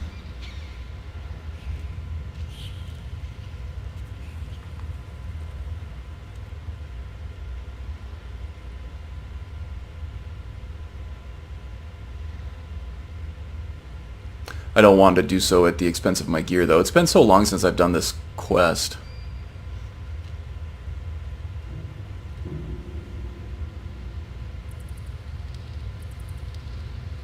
I guess that's the one downside of going hostile with the fellow inmates. Ooh, not a centurion, a sphere. Definitely want to try to avoid him. See, that time the pounce didn't activate either.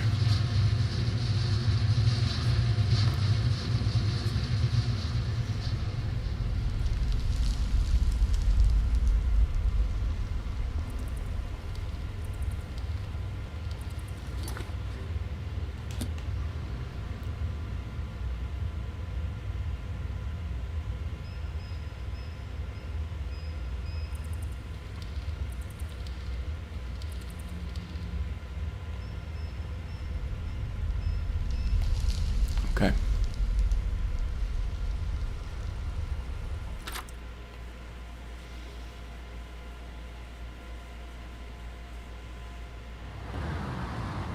My eyes inside Sigma Mind tell me that Madanak is dead. Thonar gives it to you. Yeah, okay, that's what I was wondering too. Blood family. I've had the Jarl officially pardon you and take care of a few other loose ends. So I am free to leave, yes? Yes, you're innocent. As innocent as anyone can be in the city. I guess we also owe you something for locking you up. Here, family's ring, and everything the guards confiscated from you. Now if you'll excuse me, I have a mine that needs new workers to fill. This one does not want your appreciation, he wants your change. Okay. Well, this was kind of a crappy experience for Jagasta. He's left very disillusioned by the state of things in this city, and I think he probably cannot wait to get out of it.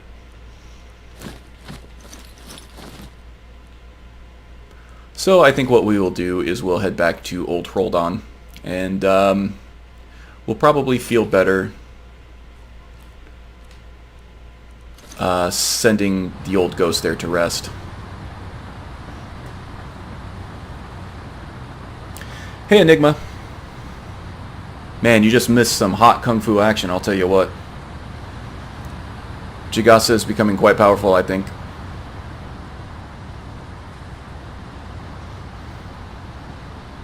A pickaxe? Yeah, he has a pickaxe already.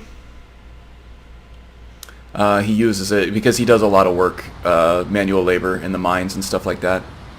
He likes to earn his keep. He believes that manual labor is important for a balanced existence.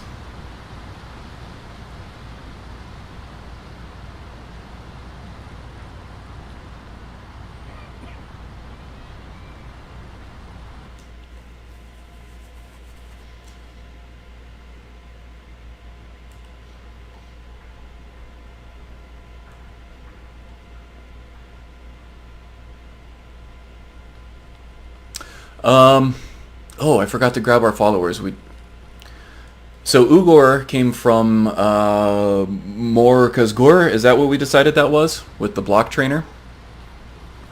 Up in the Northern Reach / Southern Hafingar.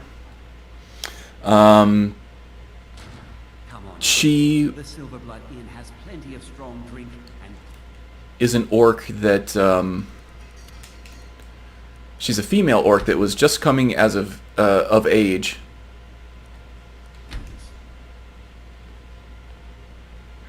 Are they following? My blood's calm. I prefer it boiling. Yeah, she was just coming of age and she was about to be married off. Go where the challenge is greatest. So Jagasta didn't like that very much. It would have been against her will. She was expressing some sense of foreboding about being married off to some chief that she didn't know. So Jagasta, graciously enough, took her with him. And as far as the dog here, Jagasta thought that being trained as an attack dog, basically, was a grave injustice for this creature, this dog that whose nature is just so like pure and innocent and wonderful. To be trained as an instrument of violence was just really unacceptable to him. So he paid for the dog, taking him with him, and we'll see how far he follows Jagasta, but Jagasta doesn't want to perpetuate this life of violence for this dog, seeing as how violence seems to find Jagasta around every corner. So once he gets to a home that he finds suitably peaceful enough, he will probably leave the dog there. As far as Borgak, I called her Ugor. Ugor is the other orcish follower from the other orcish stronghold where you do the Malakath quest, I believe. I'm not going to say all orcs look the same, because that would be very inappropriate of me. But their names definitely do have foreign sounds to them, and they're hard to keep straight.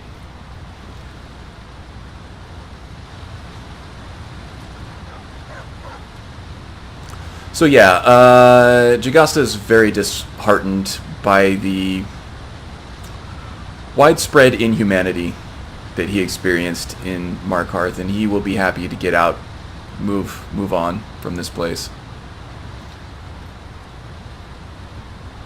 Ah, kinsfolk. It is good to see familiar faces in a strange land, yes? The longer we travel the roads of Skyrim, the more empty this land seems. This one can commiserate with that sentiment. Why sell your goods out here in Skyrim? An astute question, for we are far from home, and this is a cold, hard land. The wise trader finds the best opportunities, even if he must travel far to find them. Skyrim is a ripe opportunity indeed. The dragons and the war have scared many other traders away. But for those with courage, there is much profit to be made. This makes sense. You are quite shrewd, Urizad. Just sell off some of the stuff that we definitely don't want. Anything that reminds us of our time spent in Sidna.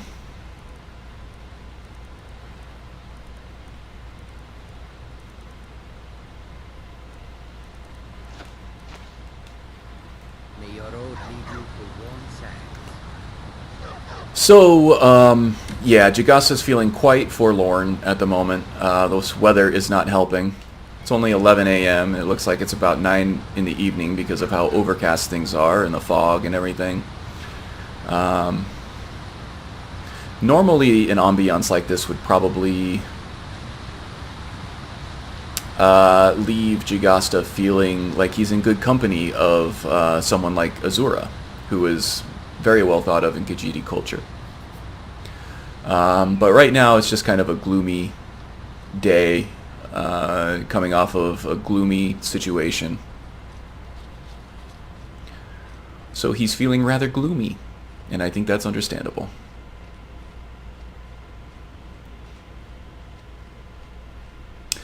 Yeah, so last episode I mentioned Helgen Reborn, and I couldn't remember why I brought it up, but I remember now. First of all, Helgen Reborn is one of my favorite quest mods. To me, it feels like it fits very well in the game. Something like it should have been in from the beginning, in my opinion. On a technical level, I've rarely had any bugs with it. It seems to integrate very well in with the vanilla game. Uh-oh.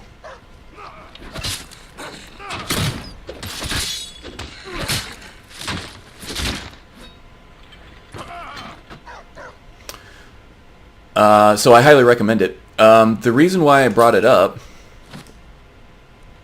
Oh, sorry, I'm going on autopilot now with the looting. I normally wouldn't with this character. The reason I brought it up is because I was considering having a dog follower with Jagasta. And in that mod, let's see, Whiterun Riften, I believe we're going this way. Yes. In that mod, there is a potential candidate for, or a candidate for a potential guardsman for Helgen once you start piecing that city back together. That is a Khajiit that loves dogs and recently had lost a dog and was very, very saddened by it. In a very tragic way, by the way. I'll save that for anybody who wants to play through that mod and be really saddened by what they hear. But during one of his recruitment quests, he does encounter a stray dog that he just falls completely in love with. And I thought it was the most adorable thing. So I started considering whether or not Jagasta would take on a canine companion of his own.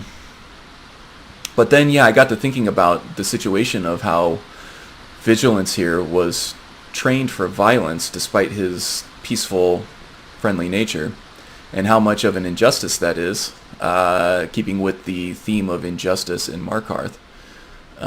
So I think I'm kind of the mind now where in order to save such a peaceful, innocent creature from a life of violence, that maybe he wouldn't take one on with him. Or if he did, it would be mainly as a companion, for companionship purposes, and not for, gameplay or power purposes. And he would, if he sensed some violent encounter coming up, he could leave the dog behind,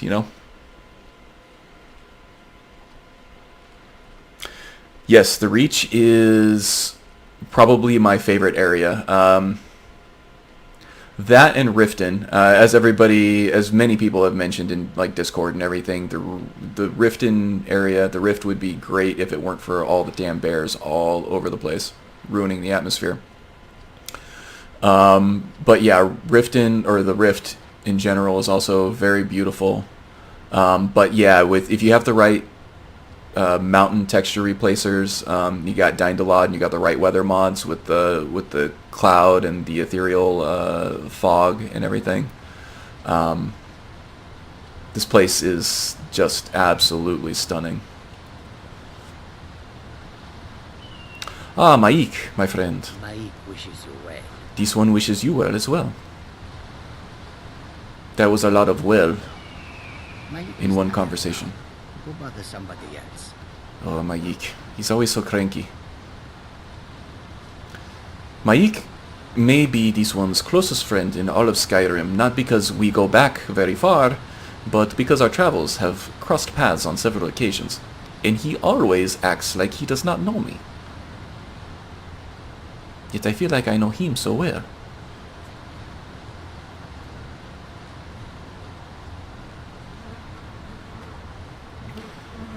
Maik calls himself a liar.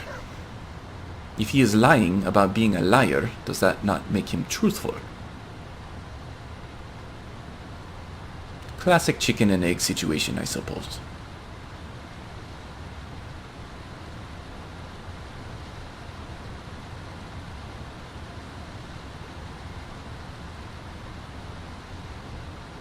See you guys talking about the Namira quest? Yeah, it doesn't fit with every character for sure. It probably fits with very few characters, if we're being honest about it, in terms of role-playing. But the quest on its own is just so hilariously amusing and dark, almost to the level of being comical. It also sheds a lot of light on what's actually going on in the shadows of Markarth. It does a lot to, let's say, flesh out a lot of the NPCs there that maybe don't have a whole lot of story otherwise. Man, I'm just nailing the puns today. Can you guys believe this? Are you guys not entertained?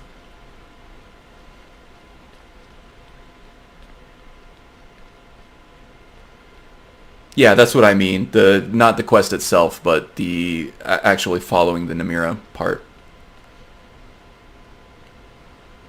Yeah, it fits with the Green Pact Bosmer and some very dark character concepts.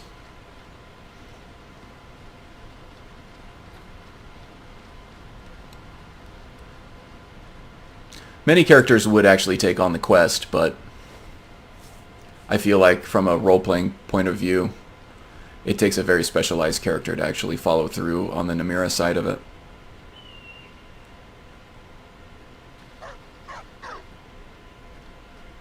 I had actually planned on at least triggering the quest with Jagasta because of his closeness with Khanarthi, and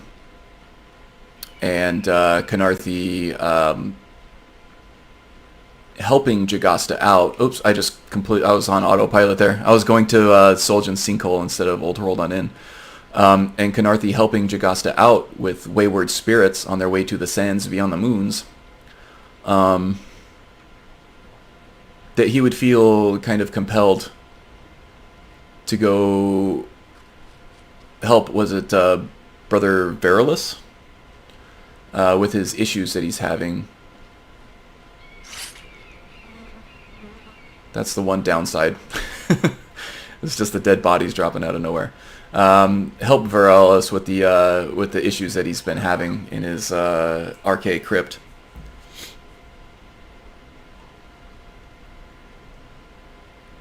I work for Ildis. She runs the inn.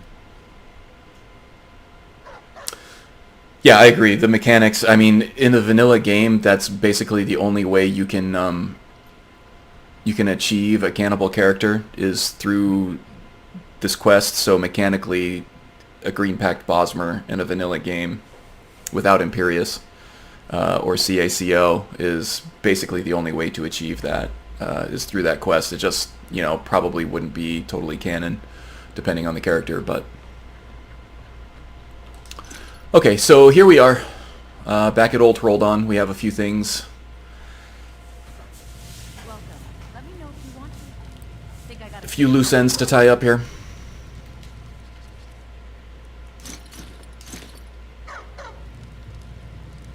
Hello. This one still does not remember you, but I have something that might help. Here is the sword that might connect you back to this plane of existence and help guide you to the next. It's been an honor to serve you, brother. Remember our lessons from the sword masters of Alcare? Let me show you a few things you may have forgotten before we leave Roldan.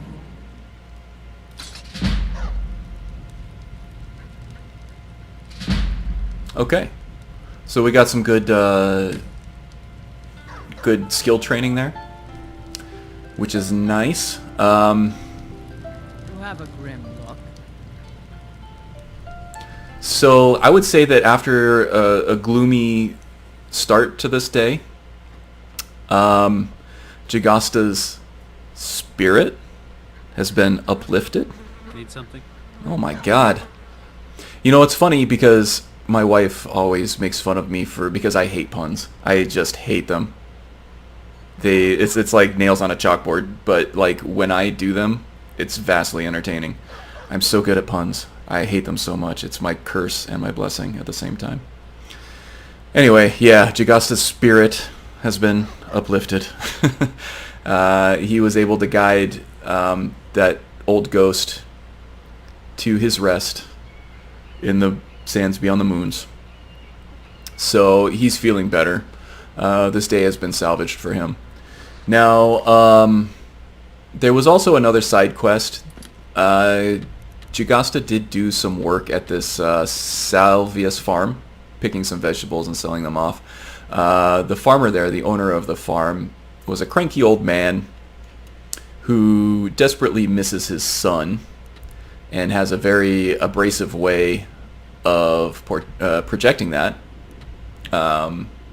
So he had written a letter to him that he wanted us to deliver at Old Roldan, and since we were going back there anyway to free the ghost from this existence, we agreed. And the letter here is kind of reminds me of my own dad, actually. It's a very cantankerous way of saying that he misses his son and he needs to come visit. So yeah, the old cranky old man out in front of his farm sending this this letter to Leontius. Leontius, you idiot! When were you thinking of visiting your family? When your mother was buried in the ground, or after some damned wizard roasts all my crops? You make plans to come back to the farm this season, or I'll put all your old things in a pile and use them as firewood. Your father, Rogatus. Yeah, pretty familiar. Need something? You should head on inside. Aldis or Schooley can take care of you. Actually, I have come to see you. I have a letter from your father. A cranky old man owns a farm. Probably know him. What's this? I guess some things never change. Thanks for bringing this to me. Here, for your trouble. All right then. There we go. Made 25 bucks off of it too. And we did a good deed. It's worth more than the money. Okay, so we also did level up. We may as well just go ahead and do some meditation. Okay, so the acquire gold notifications that keep coming up, that's from Imperius. Once you hit 50,000 gold... Yeah, love you too, Dad. Once we hit 50,000 gold, it's going to unlock the Khajiiti vision. What do they call that? Perception. I think that's basically a Night Eye power. We already have Night Eye through Predator Vision, but I think once I unlock this, I'll also unlock the proper Predator Vision power through the Predator Vision mod, and I think that might be useful, especially when we start doing some more sneakiness later on. Oh, speaking of Night Eye as well, I did experiment with some new ENBs and the updated ENB binaries. I installed the ENB manager and I was messing around with that a little bit. It's a nice tool. And I installed the new version of ENB and I installed some lighter weight ENBs, PRT, the Truth ENB, which is supposed to be the lightweight one. The lighter weight ENBs really significantly reduced graphical fidelity in my game, and didn't really help much at all with the frame rate. I think my bottleneck is more on the CPU, and I tend to get dropped frame rates in areas where there's a lot of actors with their own AI packages doing their own thing. Disabling the ENB had little to no effect on my frame rate whatsoever, so that kind of tells me that it's the CPU that's bottlenecking and not the GPU. So I went back to NVT, which is a much heavier ENB, but it looks way better, and like I said, it doesn't really drag down my frame rate. I'm capped at 60 anyway, so I just kept NVT. The updated version of NVT does have the Night Eye fix, which was extremely convenient that I was able to just use a hotkey on my controller to trigger Night Eye, and the ENB would react appropriately. Instead of having to disable ENB through a keyboard hotkey. It doesn't work on a controller hotkey because the controller hotkey is set up by a mod that doesn't know anything about ENB. Doesn't connect with ENB at all. So just setting up a hotkey that is the same, that maps to a key on my keyboard doesn't actually disable the ENB through this mod. But with the updated ENB with the Night Eye fix, just triggering Night Eye allowed the ENB to disable itself on its own. It worked great. However, whenever I tried to disable Night Eye, I would get a crash every single time. So basically, it would go into Night Eye just fine, and then when I disabled it, that's when the ENB gets re-enabled, and that's when I would get the crash. So I'm wondering if I'm having some kind of incompatibility with an old EXE or something like that. So I had to go back to the old ENB binaries and the old version of NVT. So I still have to take my hand off the controller to hit the button on my keyboard, whoa, which triggers Night Eye. It's still a fairly decent Night Eye solution, and I'd rather have it than not. But yeah, that's kind of an update there. But anyway, I just got sidetracked there. We were going to do some leveling, weren't we? Do some meditation. Yeah, so I have become a devout worshiper of Akatosh as well, just, you know, through the course of regular meditation and things like that. That will help with the dragons. That has the effect of...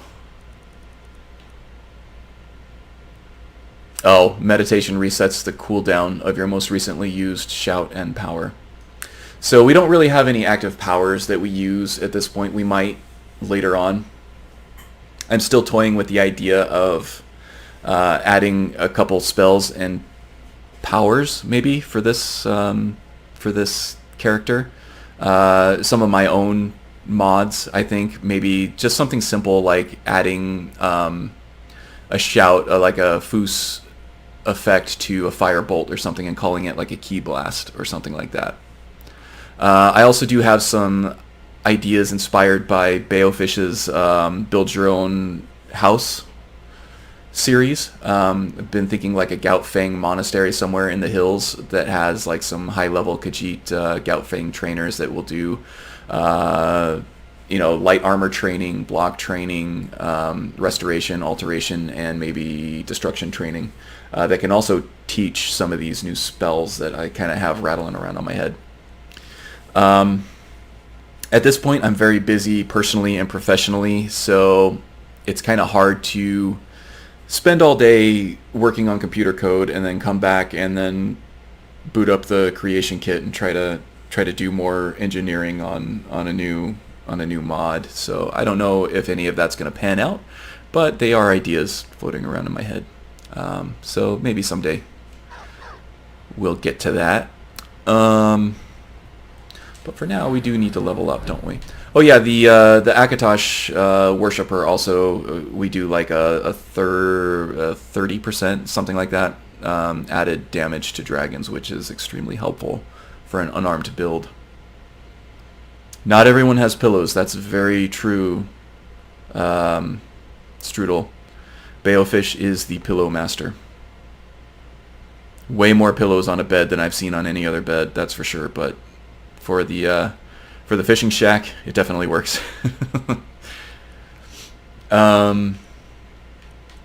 Okay.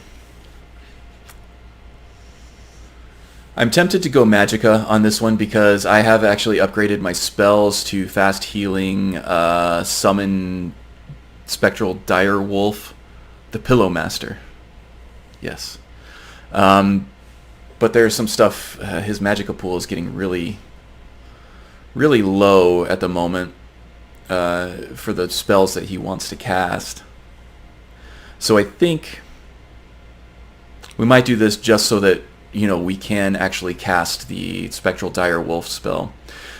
Stamina is going to be our main bet most of the time, just because our unarmed damage output is directly tied to how much stamina we have in the tank. But as you can see, I've been focusing on stamina much more than any other attribute, so we'll go with Magicka, I think, on this for now. And we do have 2 perks, and we can take a look at what perks we have available. I'm not above just banking them and waiting for certain other perks to pop up. So we are 2 away from having 50 in light armor, and there are a couple of perks here that I would like to take once we get to 50. One of them definitely is Rushing Tide here. This is the one I mentioned earlier that gives us a speed boost every time we land an unarmed attack, and it stacks. So 5% for every unarmed attack is, we're going to be zipping around like crazy, and that has great synergy with this perk here, Sweeping Wind, that gives us a damage boost, depending on how much our speed is boosted. So basically, we do 2% damage per 1% movement speed boost. So we're going to be doing a lot of damage increasingly as we land more unarmed attacks. But we need 2 more skill in light armor to take that. Unhindered, I haven't really been getting a whole lot of problems with encumbrance, and I'm definitely not going to have any issues with slowdown because of the armor that I'm wearing. I might take it eventually, just to take this, but even then, you know, a 10% damage reduction isn't super huge. It could help at legendary difficulty for sure. But I'm more interested in Windrunner. Move 10% faster in combat wearing all light armor, which again synergizes with this perk here that gives us a damage bonus for any speed boost that we have. So those are the 2 perks that I'm looking at most right now. Let's see. Also, block is very important, as we've seen, but I think we're pretty okay with that right now. Skull Rattler, since we get the same perks for our unarmed block bashing as we do with our unarmed attacks in general, 3% more damage per point of stamina is going to stack really nicely on that block bash that we rely so heavily on. Also, things like Dragon Tail synergizes very nicely with that. Being able to do double damage from a bash after a successful timed block would be great. And also Time Streak. In Wildcat, stamina is an extremely important attribute, because it enables you to do a lot of different things, including bashing, but also when you're out of stamina, it debuffs your character a lot. So being able to have some kind of mechanism to restore stamina in the heart of battle, through, you know, just being able to perform 3 timed blocks in a row to get more stamina back would be very valuable, I think, in a prolonged battle. So that I'm looking forward to too, but that's kind of a ways away. Also, I've taken on some destruction, just a little bit, in the form of the Fire Bolt spell. It gives me a ranged damage option against things like dragons or just enemies that might be out of reach, which does happen from time to time. But also, I'm hoping that things like, you know, just the damage boost from the Mastery perk and the Combustion perk here, the fire spells and effects, I'm hoping that they apply to the Hissing Dragon perk. I'm not sure if they do or not. Maybe somebody in chat can tell me. But this Hissing Dragon perk here that does a wave of elemental damage with an unarmed attack, I would like to be able to reap the benefits of those other destruction perks with that effect. I don't see any reason why they wouldn't, but it would be nice to have them anyway, just for our little key blast and stuff like that. Yeah, alteration we've also done quite a bit of. We're at 50 now, so that might unlock... Does not unlock this. This is the next one I'm looking forward to taking. Increasing our stamina by 50 points will actually give us a nice unarmed damage boost with that other perk that we were looking at. I might do something like Wild Shrines and stuff here too. I'm not going to go fancy in magic or anything with this guy. Distorted Shape is also something I've been looking at. The prerequisite perk here only is effective if you're not wearing armor, and Jagasta is always wearing armor. But this one does not have the prerequisite that you have to not be wearing armor. And what this does is makes you completely invulnerable for 10 seconds when you gain an armor spell in combat. Until you perform some kind of offensive or defensive action. And I've used this with other characters before, and it is extremely effective depending on how you have Okado's Recital set up, because if you have anything else that triggers via Okado's Recital aside from the armor spell, it might cancel out this effect, depending on how you have the order set up, I think. So that might be something I'm going to play with later, but it's not really something that Jagasta needs right now. As we've seen, he's quite powerful. And I would like to get up to the point of Warrior's Flame in the Restoration tree as well. Just something that I think that this would manifest nicely in terms of Khanarthi kind of blessing you with stamina regen in the course of a battle. As we've seen, she already has an effect on lots of our battles in the form of bringing wayward spirits back to help us. So yeah, I think I'm going to go ahead and bank that perk until we get to level 50 in light armor, and then I can take those 2 perks that I was talking about. Alright, so just about winding down the stream here. I think this is a good place, a bit of a happy ending. But I think maybe we should look forward to what to expect next on Jagasta's travels. I haven't done this quest before. I think this is added by interesting NPCs. Maybe. It's the teleportation machine thing here. I might go check that out off camera, see if it's something that Jagasta would maybe undertake. If it fits in, then we'll go ahead and do that. But that's really on our way to Azura, the Shrine of Azura here. This was something that one of the immersive wenches told us about between Old Roldan and Solyan Sinkhole. That is from interesting NPCs. Okay, good.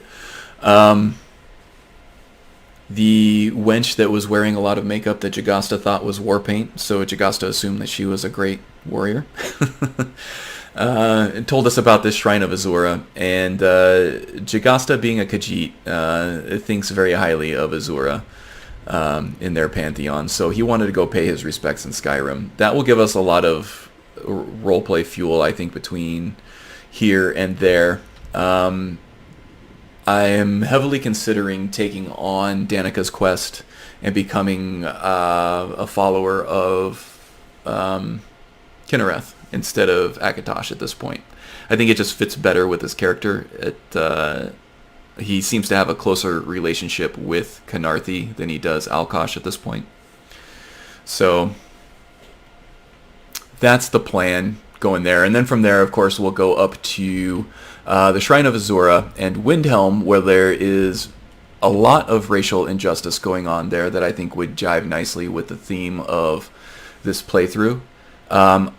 There I have also made a couple of the trainers that are very relevant to Khenarthi's playstyle, master level trainers, through the creation kit. I made another one of my own mods. Sounds impressive, right? Yeah, it's another really basic mod that just increases their trainer level to master. Silda the Unseen there, who is also could be considered a victim of social injustice in Windhelm, along with Scouts Many Marshes, the Argonian that works in the docks, definitely a victim of social injustice in Windhelm. Silda would be a master level pickpocket trainer, and Scouts Many Marshes is a master level light armor trainer now. So that will give us some means of training, some means of spending the vast amounts of gold that Skyrim tends to give you through regular play, and also gives us a chance to roleplay fixing some social injustices. Pickpocketing, I've mentioned before, I plan to add to Jagasta's play style, not as a means of thievery and making money, but more as a means of disarming armed combatants. And I would like to get to a point where he can disarm an equipped weapon from an enemy and dispatch him with that weapon. I think would be cool. Be fun little gameplay nuance that I could use for some maybe like dungeon clear videos or something on the YouTube channel. Interesting gameplay to show. And then of course we will go up to Azura, and I will need to think on how to add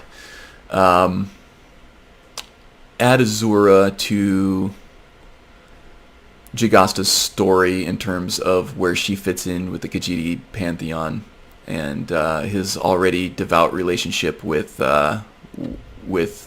Alkosh, and probably later on Khenarthi as well. Oh yeah, we also had the crazed woman that we found all the way out here in the middle of the Reach, in the middle of the wilderness, on the exact opposite end of the province, that was held prisoner over here in Mistwatch. We still have to see what's going on there for sure. Stealing enemies' weapons is always fun. Yeah, and even if I'm not going to use their own weapons to dispatch of them in a sort of like assassin type way, it's still a good way to force a melee hand-to-hand combat, which I think is a really cool tool to have in this playthrough. Kung Fu fights for the win, right? Well, that's a bit of the roadmap that I have ahead in terms of gameplay and story, I think. And I'm really looking forward to it. I'm loving this character, actually. I tried to restrain myself from playing except on stream and just kind of do like the slow-paced roleplay for you guys. But he calls my name when I'm not playing him, for sure. He's an extremely fun character, and I really want to see how strong he can get, but not in just like a min-maxing way. I'm actually in love with the character himself. We had a bit of a discussion in Discord about the difference between a build and a character and I'm loving both parts of Jagasta's build and character. He is a blast to play in terms of sheer gameplay mechanics, and the fighting and everything. And I also love his character. Khajiit characters are meant to fall in love with. Yeah, I know. You know, it's funny, I wasn't a big fan of the Beast Race characters before this. The draw of the unarmed playstyle using Ordinator has been there for me for a long time, but it's just hard for me to identify with a Beast Race character. I have played an Argonian in the past. He kind of played like an Agent of the Hist assassin type, and it was really cool. It was a great role play. But it's just the aesthetic of the Beast characters that I wasn't really in love with the tail and everything. It's like, how do I connect with this character that's obviously super alien? And also, I feel like a lot of people with a latent furry inside of them are drawn to Khajiit characters, and I just don't have that aspect of my personality. But I'm not experiencing that at all with this character. There's no furry fantasy being played out here. I just think he's a really compelling character from a really compelling background, and I'm finding the Khajiit lore also very compelling. It's very alien. It's very different.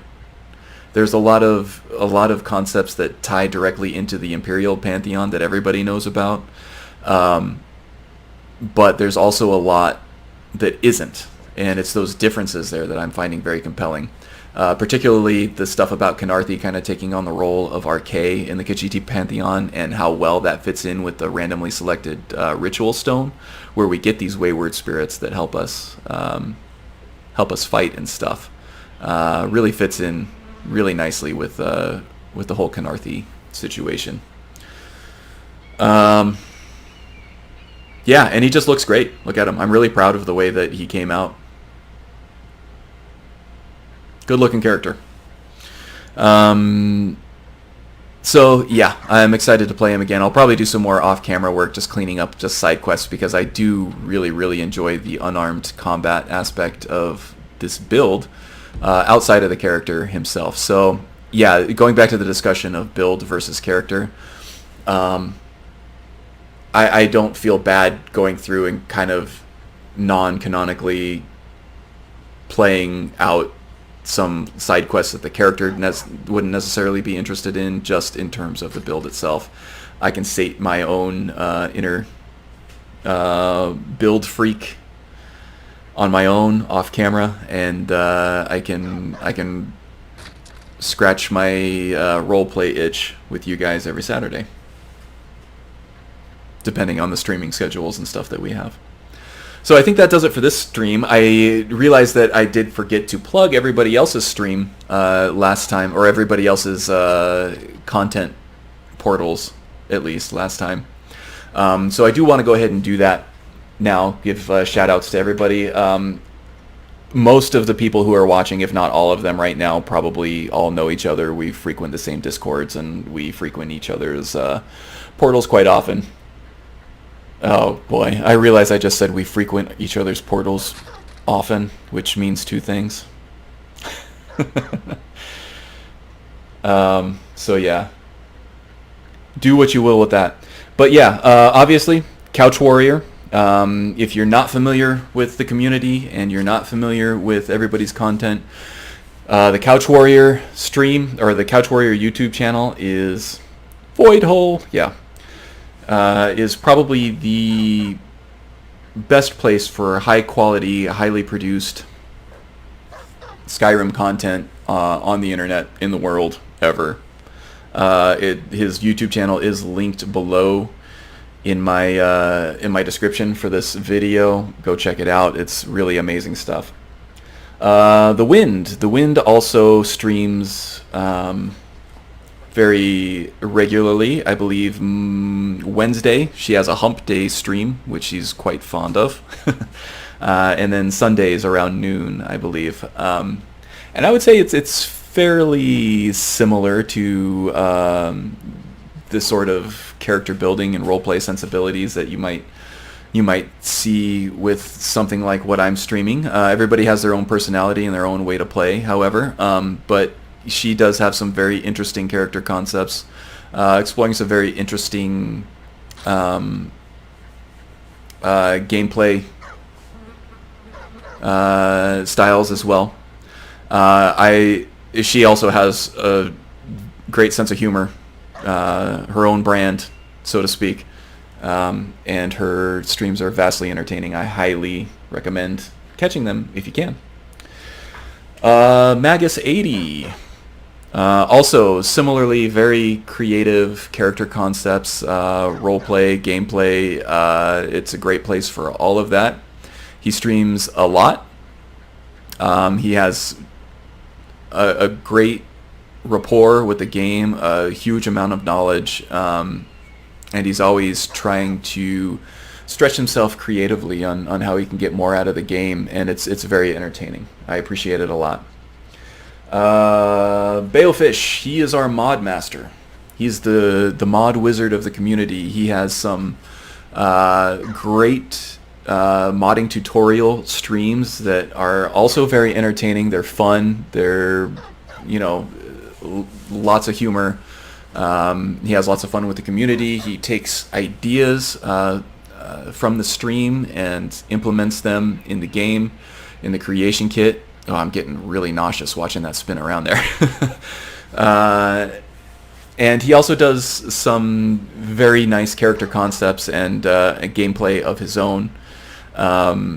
If you are wanting to learn more about modding or just need some inspiration for how to better flesh out your own character concepts, highly recommend Balefish as well. He streams regularly, usually on Friday. He's also been doing some pre-streams. Oh, you're a master, Balefish. You're a master.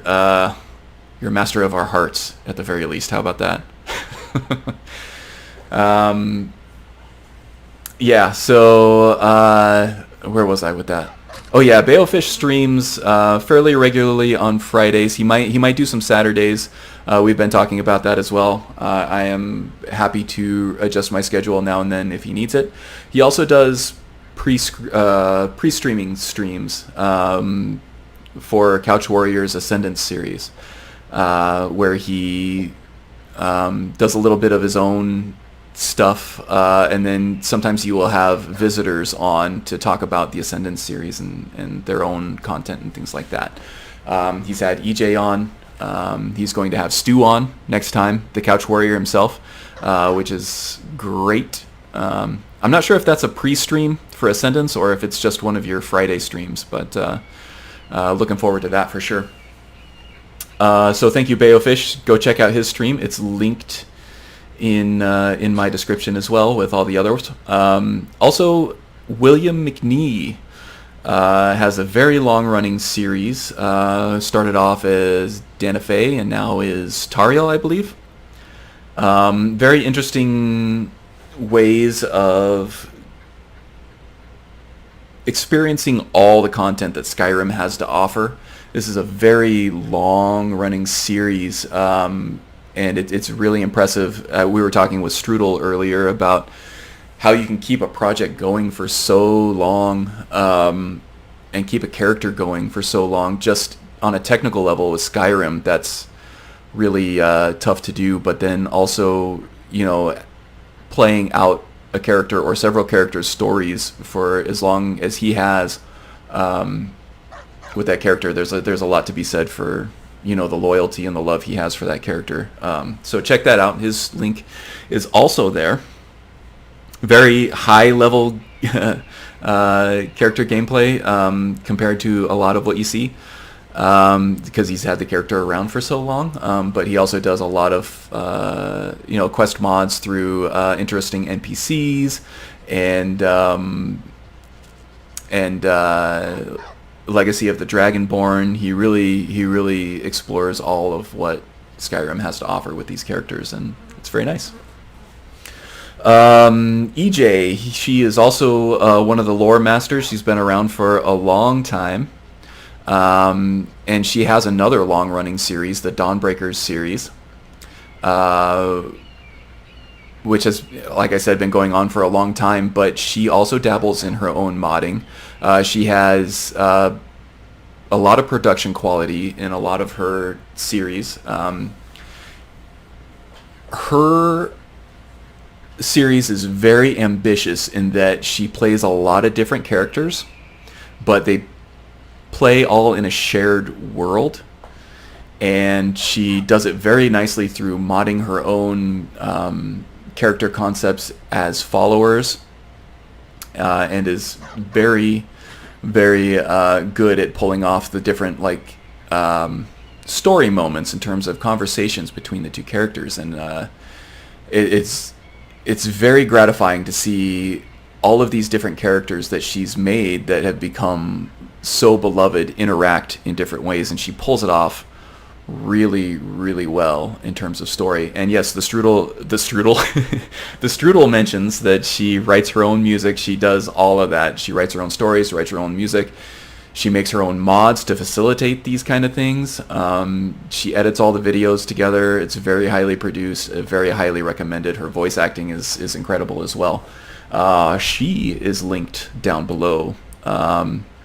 And our very own Strudel, 57 Strudel herself, she has another very long-running story that is extremely epic, involves a lot of different characters with a lot of very major plot points individually, and they all come together very well. I wish I had more time to read it. I will, especially now that she's kind of coming to our own very Strudel. Strudel.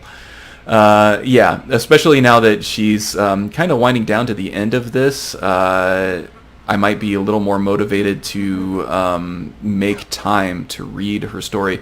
From what I've read, it's amazing. She does a great job of taking these sort of inconsequential characters and NPCs from the game and really fleshing out these huge stories behind them. She loves these characters a lot of epic story behind them. I'm very much looking forward to reading it, and I might be more motivated to make time to do that now that the story is winding down a bit. Kind of interested in seeing how the whole thing shakes out there. The portal to her epic book is also linked to in the description. So yeah, if you're happening across this stream and you like what you see, or you're watching the archived video later, and you are starving for more Skyrim content to sort of keep you satisfied, sated until the next BGS game or Elder Scrolls game comes out, it's going to be a while. Yeah, there's no shortage of content out there for you to watch or listen to or read. You moved the mouse to make the spinning stop? Yeah. What I should have done before I went on plugging all these different content providers is I should have gone into free cam. But I think we're at the end of that now. So, so yeah, I think this is a good place to call it. Thank you again to all the wonderful content creators out there keeping us entertained all hours of the day. There really is more content out there to consume than there are hours in a day, so thank you for that. These times especially, we do need a distraction, and you all are heroes providing that for us. So yeah, thank you for the stream. Yes, thank you for joining The Wind and everybody else, really. It's a pleasure to have you all join my stream so I can show off my character and my kung fu skills to everybody.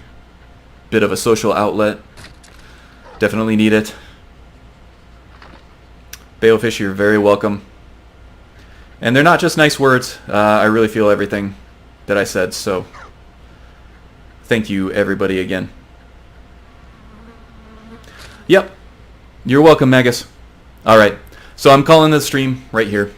Thanks for joining me again, everybody, and I'll see you next time. Bye.